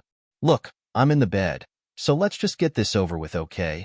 Then we can both go about as if this didn't happen," offering her way out of this situation without having to feel awkward about it. "Yeah," catching on to his words. "Just get it over with and pretend it's all a dream." Nodding in agreement. "Yeah, that's the right attitude," smiling as he laid back. "Well, I'm ready." Namiri gulped as she lifted her leg to straddle Izuku. "Just close your eyes, Namiri, and think of work. That's all this is, just work." Pressing her hands onto Izuku's chest as she began to shake her hips. "What are you doing?" Izuku tilted his head in confusion. "I'm helping you." Namiri answered as while she might not be the best at this, she knew how to get the job done. "And that requires you to grind on me?" Izuku asked. "Yes, I know how to do it." Namiri crossed her arms in a huff. "Unbelievable. Why aren't you just using your quirk?" Sitting up on his elbow. "I mean, that feels great, but what?" Namiri hissed. "Your father came and ordered me to service you, and I am." Blinking for a moment, as his tired mind pieced together where his understanding and hers did not connect. "Oh, for fuck's sake, I am going to murder him," Izuku shouted as he pushed Namiri off of him. "Where the fuck is my phone? No, screw it. I'm not giving him a warning. I'm just going to go up to the palace and shoot him in the fucking face." Izuku stomped around the room looking for his shoes and some clothes to quickly put on. "What the hell is going on?" Namiri screamed at Izuku, not worried about being heard since Powerloader ensured her that this room was completely soundproof. "He ordered you to fuck me, that gigantic egotistical asshole," Izuku said angrily as he finally found his other shoe. "All I need is someone to help me get to sleep at night, and he decides to force an innocent woman to have sex with me, because sure it helps, but I can't believe the lack of respect." "Excuse me, help you get to sleep?" Namiri wondered as she watched this young man prepare to commit regicide. "Yes, I have insomnia, had it for years, can't sleep without a ton of physical activity since pills don't work," Izuku ranted. "Normally I just do a bunch of exercise to tire me out enough to finally sleep, but I thought you were here because your quirk would be perfect for this. But no. Just because having sex with the other girls works, he doesn't use his brain at all, and instead of having you use your quirk, he demands you fuck me," Izuku shouted as he finally gathered up enough of his belongings to go back to the palace. He decided he could pick up a weapon along the way, or just go to the armory and grab something from there, whichever was easier. Namiri paused as she thought about what Izuku was saying. "I think that's what he meant. We all just assumed the worst." "What?" Izuku stopped before he grabbed the doorknob and turned back to his teacher. "Yeah, he, showed up during the entrance exam and wanted to see how you were doing, and told me that you would need my services." Namiri scratched her cheek. "I guess I just assumed you were some spoiled brat and I didn't want him to kill me or take my quirk, so I agreed." Taking a deep breath, Izuku stepped away from the door and crossed the room to sit back on his bed. "That's," throwing his head back to stare at the ceiling. "You are a beautiful woman, Ms. Midnight, and I'd be a fool to not want to sleep with you, but I will not force you to do that." "I won't let my father force you to do that," Izuku promised. "If you want to, you can walk out this door and go about your business, and I'll sort it out with my father in the morning." Well, I mean, I sort of prepared myself for this, Namiri rubbed her arm. Because you didn't think you had a choice, Izuku exclaimed. Yeah, but, I mean now I do, Namiri shrugged. And I already sort of convinced myself this was happening so. With a groan, Izuku flopped onto the soft bed. Is today? Women say they are fine with sleeping with me day? Laying down next to him, Namiri stared at the prince, a young man who acted completely different to how she expected him to. I mean, if anyone could have a holiday like that, it would be you. Letting out a sarcastic laugh, Izuku turned his head to look at Ms. Midnight.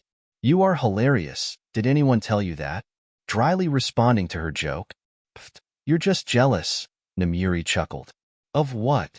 Izuku rolled his eyes before his vision was filled by Namiri's body. Oh, right that. Damn straight. Namiri licked her finger and put it on her hips while making a hissing sound. Okay, so you aren't going to fuck me. Izuku settled back on the bed. That's not off the table. Namiri waggled a finger at him. Don't go writing off the best thing that would ever happen to you. Well, even if we do, it's not going to be tonight, Izuku smirked. This is so weird. How about we just get some sleep and then, once we're both thinking straight, we can decide on anything then? As he expected her to just be playing it safe, but that if he could avoid this for tonight, then she'd never bring it back up again. Fair enough, but, Namiri said as she made herself comfortable on the bed. I expected to be here for a while, and I'm not getting on a stupid train to go back home and sleep for a couple of hours only to have to rush back up here in the morning, so scoot over, she said as she pulled up the sheets around her. Fine, Izuku rolled his eyes as he got under the sheets as well. If anyone asks, though, what do we say? The staff all know, or at least, they all came to the same conclusion as I did. So they aren't going to say anything, because if things had gone that way, I'd have just kicked them in their dicks if they did. Huh, that's, letting out a yawn as he saw purple glitters in the air. Fun. At least I know you weren't kidding when you said you liked what you saw, Namiri smiled triumphantly. As the more attracted to her the person was, the faster her quirk took effect, and Izuku was already asleep after a few seconds of her activating her quirk. Now let's just see what we're working with here. Licking her lips as she lifted up Izuku's waistband. After all, she was pretty sure it was going to be used on her, so she felt she had a right to see what it might have been like. Nice cock, bro, Namiri said happily, patting his crotch as she covered him back up. At least if we do it, it's going to be pretty enjoyable. Namiri smirked as she knew that his size would feel great. Izuku hummed happily in his sleep, one of the few nights he has had recently where he would get more than a couple of hours of rest. Who knew what else lay in store for him at this school? Soon, my child, a man cackled as he looked at a floating creature in a large tank. Soon you will prove you are superior to them all, and will secure my place in the history books. The hulking creature with black skin slowly began to stir as it neared its completion. Chapter 5. Izuku was incredibly comfortable as he slept, the first time in so long that he wasn't waking up sore or tired. Even with the wild pussycats, he sometimes felt drained, especially after a very vigorous day of exercise and a night of intimate passion. But in this moment, the way he felt was unlike any other time he could recall. My prince, it is time to get up, someone whispered in his ear. Groaning, Izuku tightened his grip on whatever was in his arms. He heard a soft squeak, but the softness that was pressing into him was too good to let go of. 5 more minutes, he said tiredly. However, he could feel whatever it was he was holding shift and squirm, trying to escape.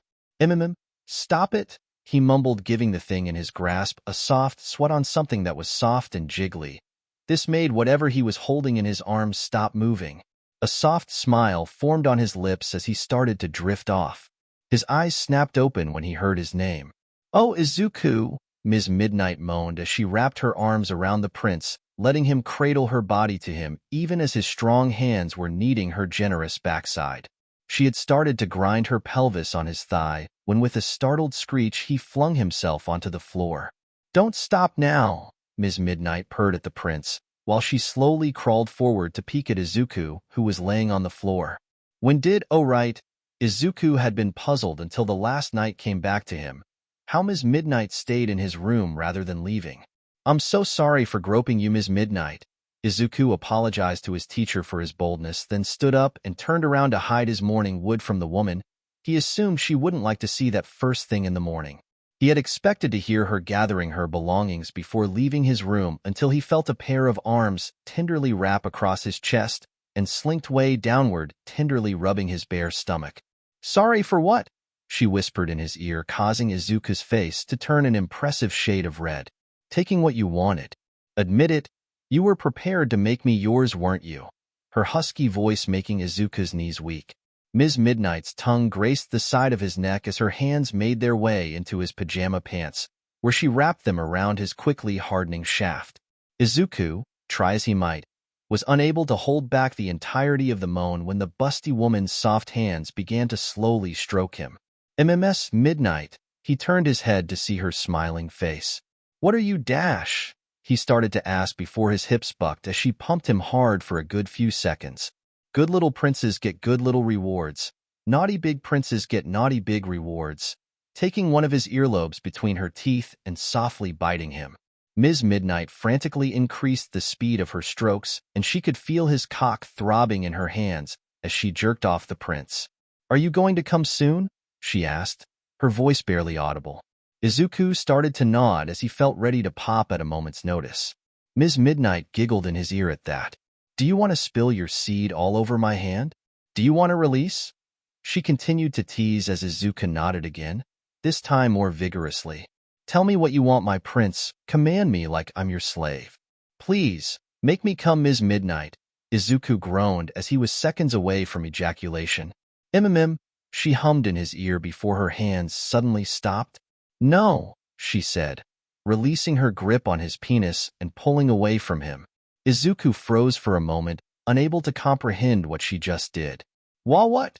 he said in confusion as he could feel himself on the cusp of release, and yet it was taken from him. Ms. Midnight walked forward, her hips swaying seductively with each step. "I'm not going to do it." She looked over her shoulder at the stunned prince. "I'm not your slave, and I won't allow you to order me to do something I don't want to." Turning the words he had said to her last night against him, she bent over to pick up her shirt off the floor and made sure to shake her ass invitingly as she did so. Izuku's first instinct was screaming at him to find release, and the exposed backside of the incredibly sexy woman in front of him looked more appetizing than anything else on the planet. He wanted to just lunge forward and pin the woman to his floor and pound every ounce of his seed into her. He wanted to paint her insides white with his cum, but he couldn't move an inch. He wouldn't. Izuku had sworn to himself that he wouldn't use his position to abuse others, and if he threw it all away because he was horny, what would that make him? Even as he clenched his fists to maintain some control, his throbbing erection demanded he do something. "Are you not going to take care of that? I heard it can be bad if you leave it that way." Ms. Midnight snickered as she pulled up her pants, making sure to bounce and wiggle far more than was necessary to get them on. "I'll be fine," Izuku growled out a reply while he took long meditating breaths. "Oh, I have to be at work soon." Ms. Midnight stepped towards the door before turning around and approaching Izuku again. She had to stop herself from laughing as she saw a hopeful look appear on his face. Leaning forward, just inches away from the prince, she gave him a devilish grin.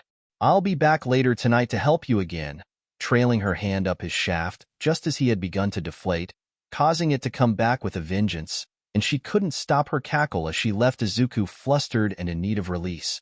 As soon as the door shut, Izuku screamed out a particular four-letter word at the top of his lungs.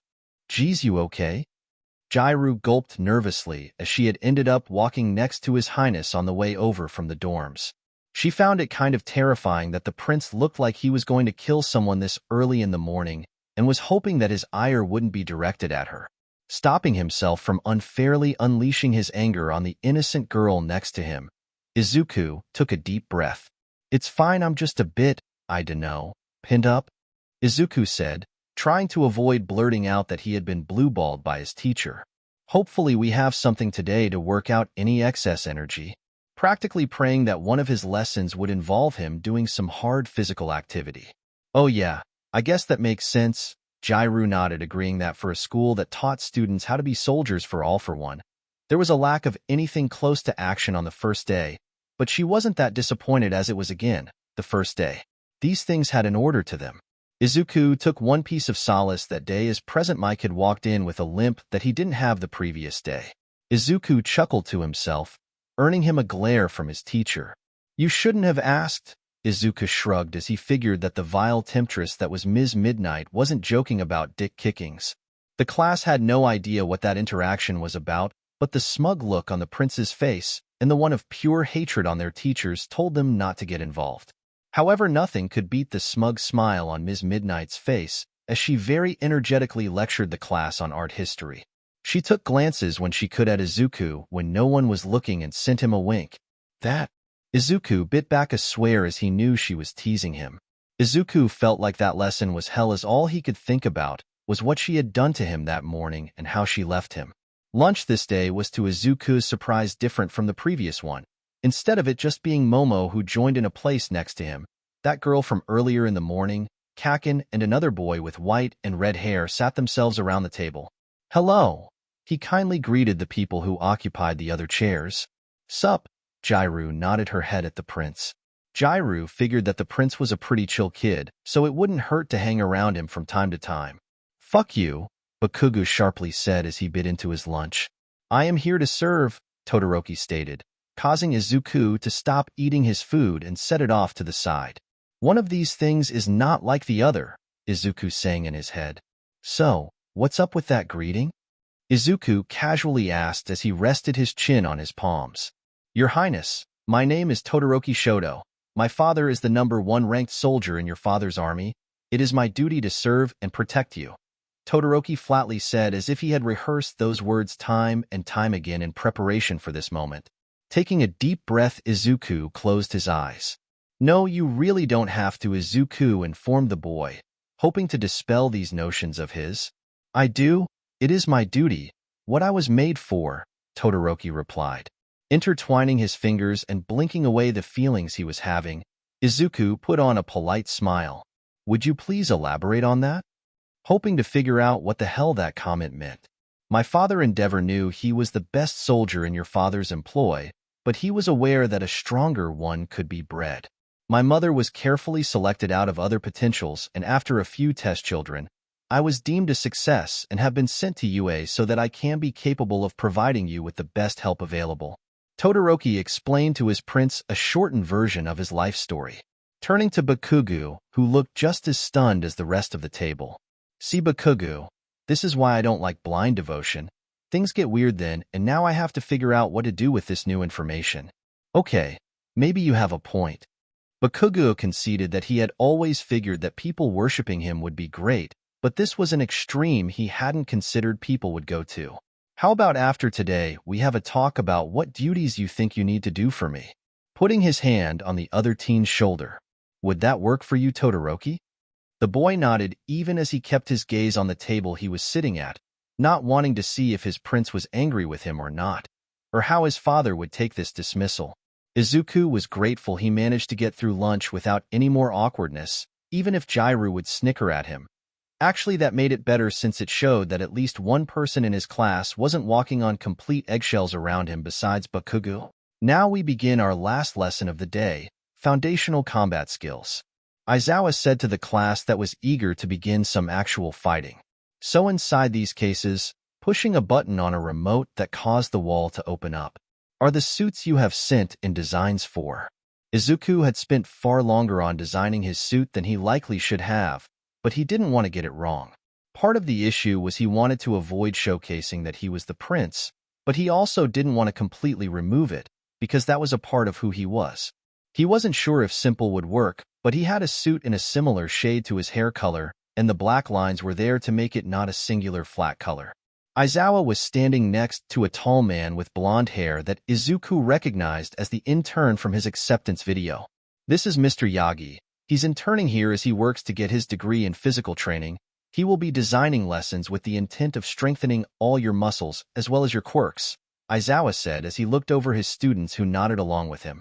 The students quickly found themselves split up into teams so they could be faced off against each other. Uraraka meekly said as she stood next to Prince Izuku. "Isn't this dangerous?"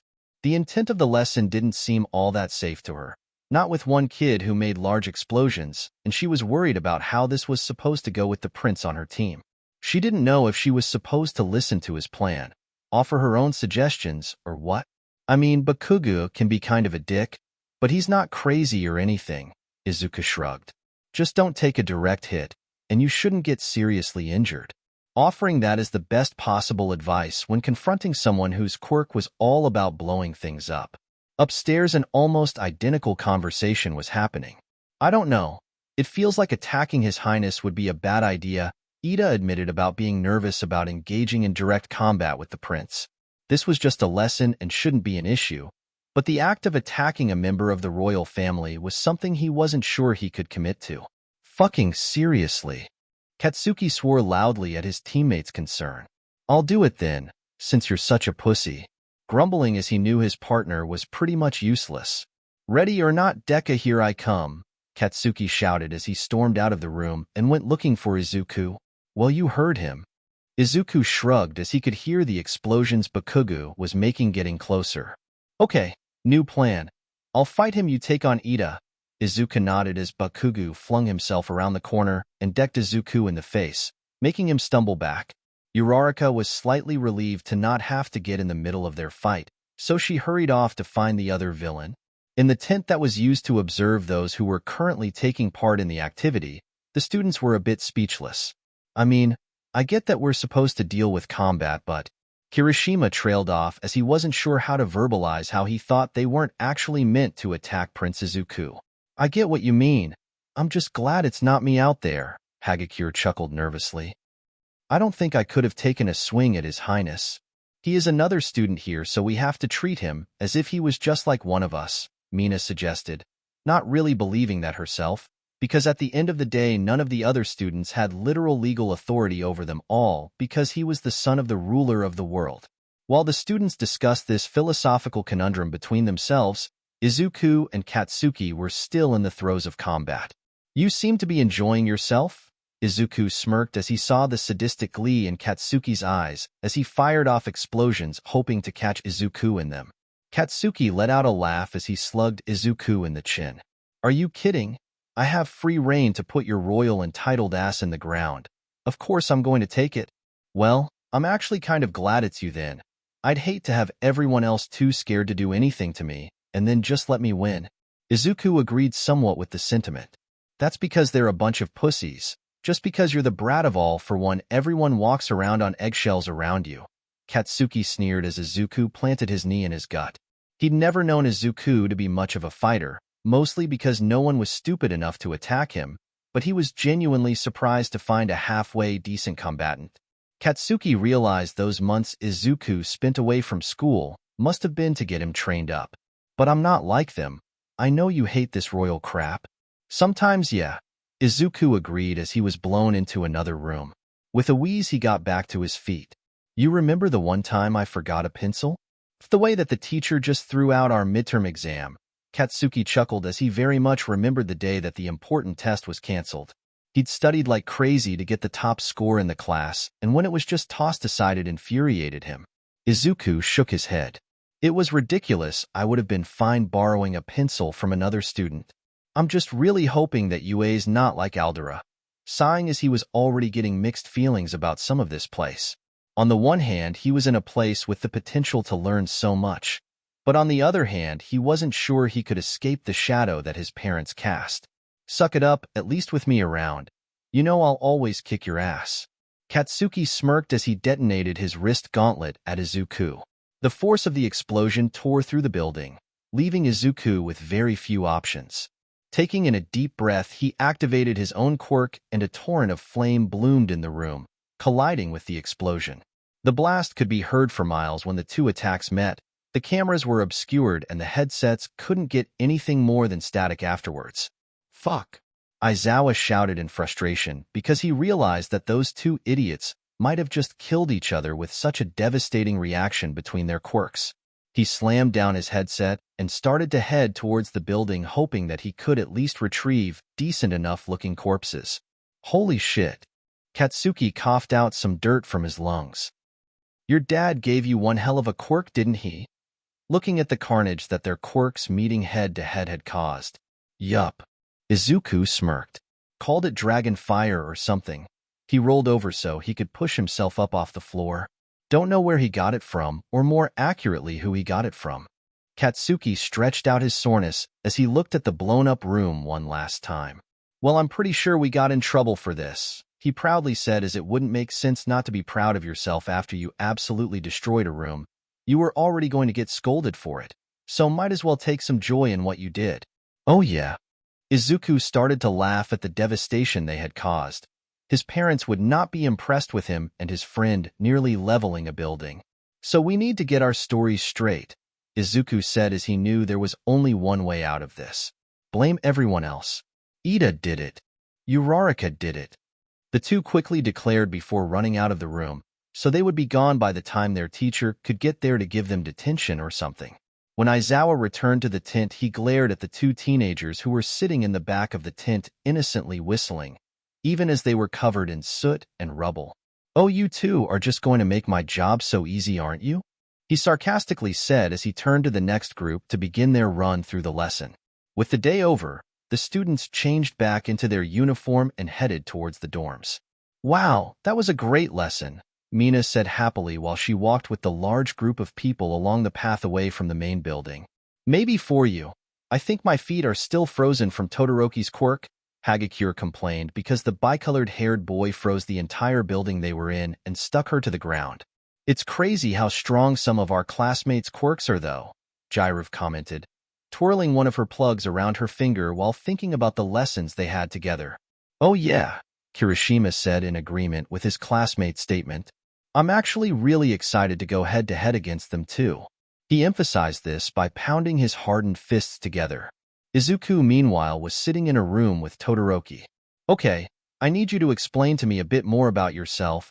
This seemed like as good a place as any to start for Izuku to get to know the other boy. Author's notes. I had intended this chapter to last a bit longer, but no conversation I had between the two sounded natural, and it just kept getting worse each time I attempted to fix it. So I gave up on the story for a little while. But now I'm back, and if I do address this conversation, it will likely be done in flashback form to be easier. Chapter 6. Todoroki looked at his prince sitting across from him at the table. My prince, my father realized that as your father's greatest soldier, that he needed a legacy, a long line of powerful soldiers with quirks that would be fit to serve the crown. To that end, he went out until he found a woman whose quirk was most compatible with his own. Izuku so far was following along easily enough with the story his classmate was telling, and it made sense that some of the higher-ranked soldiers would develop complexes about their positions. He had heard rumors from some of the palace guards that the soldiers could get a bit competitive, and that meant each resulting child my mother gave him would be tested to see if they had the qualities needed to ensure that they take the position as the #1 soldier when he retires or is defeated. Being that this was the first time Izuku had heard anything about this side of the Todoroki family, made him come to a few conclusions of his own.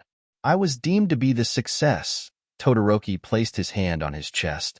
When my father heard that you would be attending UA, he decided it was my time to act as your guard, your servant if need be. This is what Izuku had feared. Todoroki, I have some questions about your family if that's all right.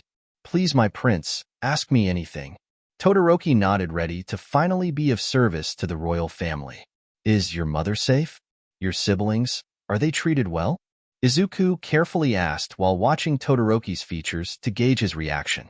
I fail to see how that is something you should concern yourself with. Questioning why High Royal Highness would ask about whether or not his family was well. Running a hand through his locks, Izuku sighed, then leaned onto his elbows. Todoroki, your father is a man I have met a few times. He's a very intense man, but very loyal to the crown. And in all those years, I have never heard him mention his wife or children. Maybe it was because I was a child myself, and that's not what he would talk about in front of me. But from what you told me, I have to be concerned. You really don't, my liege, Todoroki protested. Todoroki, I am the prince of the world. Everyone is my subject, and I have to care for them all. Is your mother safe, and are your siblings healthy? Answer the question. This is now in order. My mother is safe where she is currently located. And where is that? Izuku probed deeper.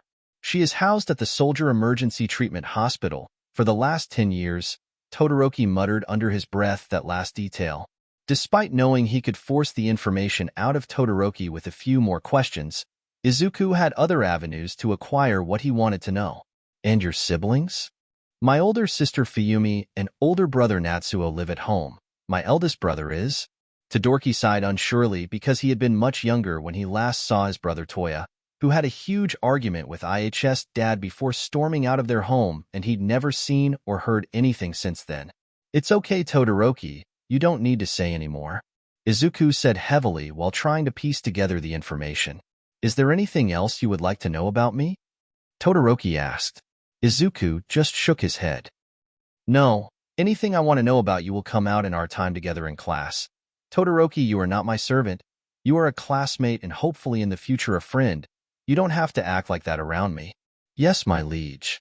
Todoroki bowed to the prince.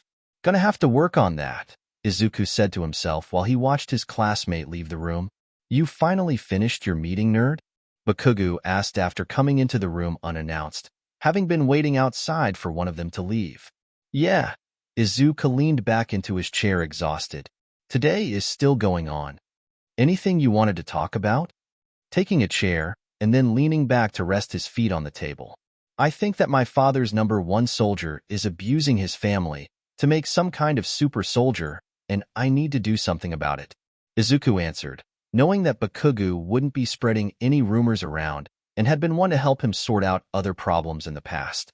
Sounds like a shitty situation you should leave to your parents, Bakugo offered a shrug in response because as he saw it, that was all for one's problem to control his troops, not Izuku's.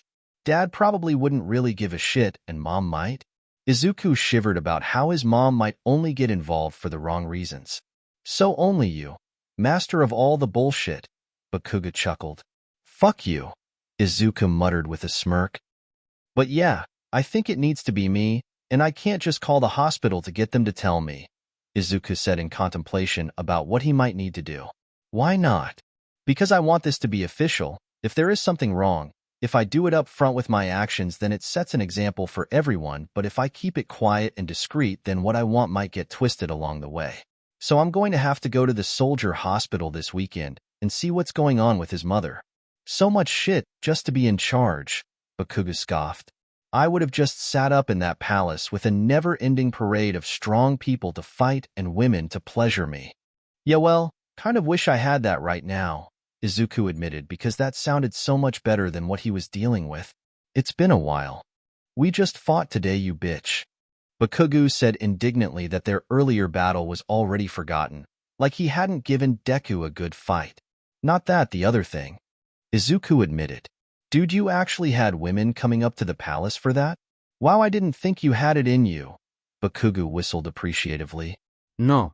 I never abused my position that way, Izuku shouted and stood up from his chair. Whoa, sorry, geez, I didn't mean it like that. Bakugo held up his hands in apology. After all these years, he knew that Izuku avoided using his royal status to get his way, and that many people spread rumors about him treating people, especially sexy women, in horrible ways. I didn't, Bakugo, Izuku panted and sat back down. But when I was training up with the wild pussycats to get ready for UA and things just sort of happened. Oh ho, older women, that's what gets you going then, huh? So which one was it? Bakugo grinned and hoped he could get some juicy details out of his friend. I was all of them. Izuku blushed. Even Dash. Not Tiger, just Tomoko, Ryuko, and Shino. Izuku corrected the blonde idiot across from him.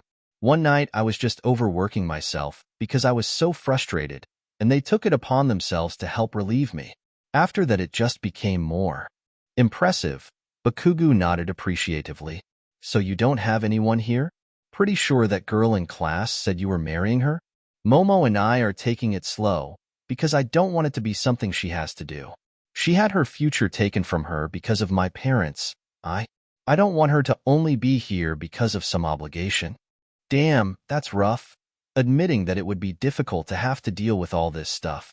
Maybe Ms. Midnight would help you out. She seems like the type. She's not. You tried? Shocked that his friend had thrown himself at their teacher and wondering when that happened and why he missed seeing his friend crash and burn. No, my, dad did something stupid during the entrance exam, sort of. And she thought she had to? Izuku blushed. But it's the insomnia. Her quirk can put me out in seconds. She's not into me, probably for the best. Getting involved with me would be way too complicated. He's surprisingly mature for his age, Nedzu said while the teachers watched the room through a hidden camera. It wasn't built for the sole intent to spy on the prince, but that was a benefit of having most parts of the dorms wired with a security system. So you aren't sleeping with him? Present Mike questioned his coworker. Then why did you kick me in the dick? The dick kicks were not contingent upon me actually betting him, and they will continue regardless. Midnight huffed in annoyance that Hisashi was being so whiny. Honestly, the kid is stressed out like crazy. He does seem to actually want to be seen as more than just the prince to the people around him.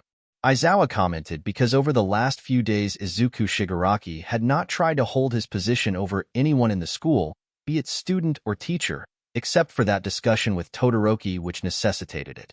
But it was only 2 days so far, plenty of time for things to change. We've never had a student like him before, Recovery Girl commented. But the world never had a ruler like All for One before either. Being over 100 years old, Chio was alive in a time before Earth had a king, when the world had nations and was constantly squabbling. So what are we to do with this information? Vlad King asked of the principal, who must have some sort of plan forming. We support the royal family. It is what we have all sworn to do, Nedzu answered with a happy voice. Mr. Shigaraki so far seems to want the best for those around him, and we can provide him the resources needed to do so. Well, it looks like he's going to want to turn in early, so I might as well go visit his bedchambers and wait for him, Midnight stretched before heading out of the room. Getting into the empty room, she disrobed until she was only wearing her lingerie and splayed out seductively onto the bedspread. His bed is so much more comfortable than mine, it's just not fair. Midnight complained that her own mattress was just not as well built as this one. Ms. Midnight? Izuku questioned as soon as he saw her when he entered his room, but ultimately it wasn't unwelcomed since her coming early was preferable than waiting until late into the night to finally get some sleep. Patting the open spot in the bed next to him, Namiri rolled to show off more of her incredible body. Hello, Your Highness, you've had a long day. Would you like dinner, a bath, or me? Giving her jiggly ass a shake. I really don't need this. Izuku pinched the bridge of his nose. If you were just trying to rile me up, please. I have had a long day. I know, pouting her lips at him. My poor Princey has had too much stress and he's ready to pop. She reached down and grabbed under her, tits pressing them together through her bra. But you can trust this mommy to help you. You are hilarious, Izuku grumbled while putting away his shoes and shucking off his school uniform. Letting out a cute squeak, Namiri reached down and started to slowly rub her clit underneath her panties. Oh, but my Princey Wincy, you need to let out your frustrations, so use my slutty body, using her other hand to raise one of her tits to lick the top of the flesh. You are not going to get me like this morning, Ms. Midnight. Izuku waggled a finger scoldingly at her. But that was just me playing with you, Namiri responded. Right now I need you to come over here and drain every ounce of your cum into my waiting holes. Not happening. You can just put me to sleep when I get into bed, Izuku said while rifling through his dresser for pajamas. Izuku Shigaraki, get in this bed and ravage me with your fat cock and empty your heaving balls into my pussy this instant. Namiri snarled, deciding to drop her playfulness to get across the message that she wanted him to actually do what she was telling him to. You're not serious? Izuku flatly responded while he stood across the room from the woman. Standing up from the bed and stomping over to him, Namiri grabbed the young prince's face and slammed her lips onto his and pillaged his mouth with her tongue. My safe word is helicopter. Now, grabbing onto the neck of his shirt and dragging him over to the bed. Ravish me, reseating herself on the edge of the bed and spreading her legs to let the prince have at her. Realizing that she was being serious, Izuku finally regained his senses and dropped to his knees in front of her parted thighs. Shoving his face in between them both, he started to lick and suck on her pussy through the lacy fabric. Namiri hadn't expected to be serviced so readily. She had considered his words from the previous night to be bluster, and that when it came to it he'd just stick his big cock in her and only focus on his own pleasure. But she had to stop herself from crying out when the prince began to tongue her. Doubling over to roughly grab onto his hair, Namiri bit her lip hard when Izuku slid her panties to the side and really got to work on her. "Oh shit, fucking hell, who taught you to do that?" she moaned out, because any previous lovers she had before had never been able to use their tongues like this and were never so diligent with their work.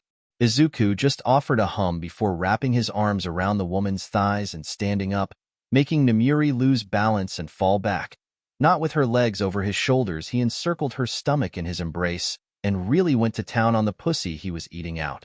Namiri had never been held upside down before, least of all when someone was munching on her, but this worked to make sure that he was able to go even deeper than before, so the blood rushing to her head made her feel like she was swimming. "Izuku, why wait? I'm gonna..."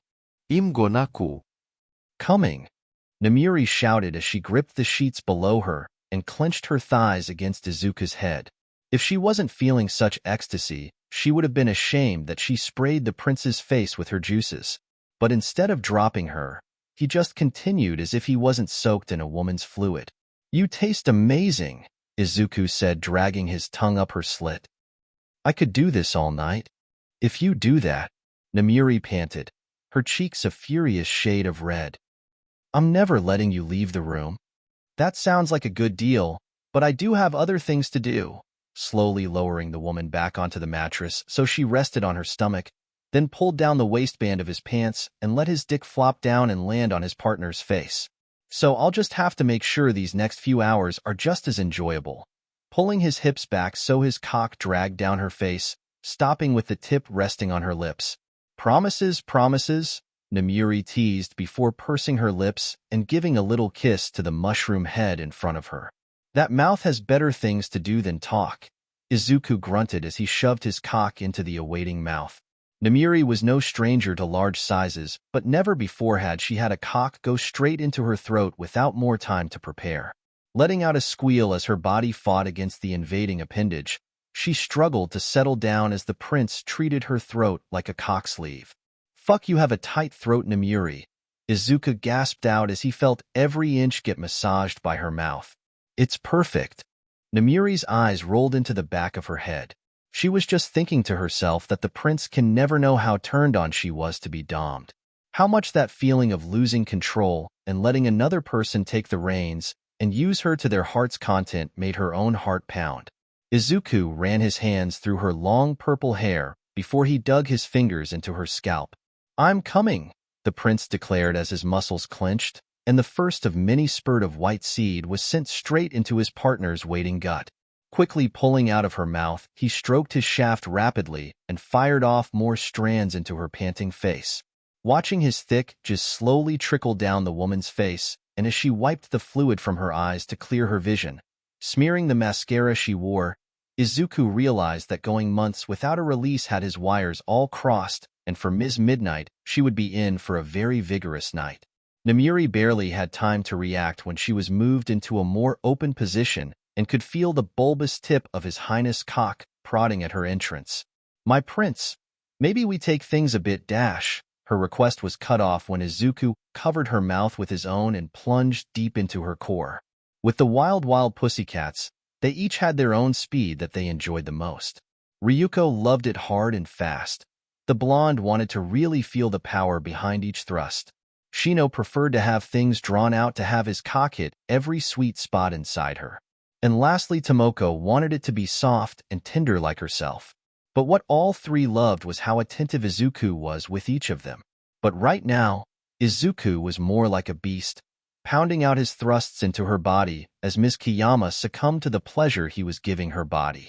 Her vaginal walls tightening only made Izuku thrust harder so that he could get out his next load. Gripping her hips with both hands, Izuku went balls deep and lifted the woman off his mattress by her waist as he came again. "You're an animal, Your Highness," Namiri panted with her cheeks flushed and her body covered in a sheen of sweat. Izuku leaned forward to look down on the woman beneath him. "You just feel too good. Any man would lose control in my position. But what do you want?" "Nice and slow. Any drunk can burn himself out, but a real lover can make it last." Namiria chastised because while it was enjoyable to be humped like a bitch in heat, that never lasted long enough for her to be truly satisfied. "That," Izuku nodded and lined himself up, hitching her left leg over his shoulder. That I can do. Now you just lie back and relax, because your prince will take care of all your needs. Namiri bit her finger as Izuku started a slow rhythm that utilized his impressive length to really drag things out.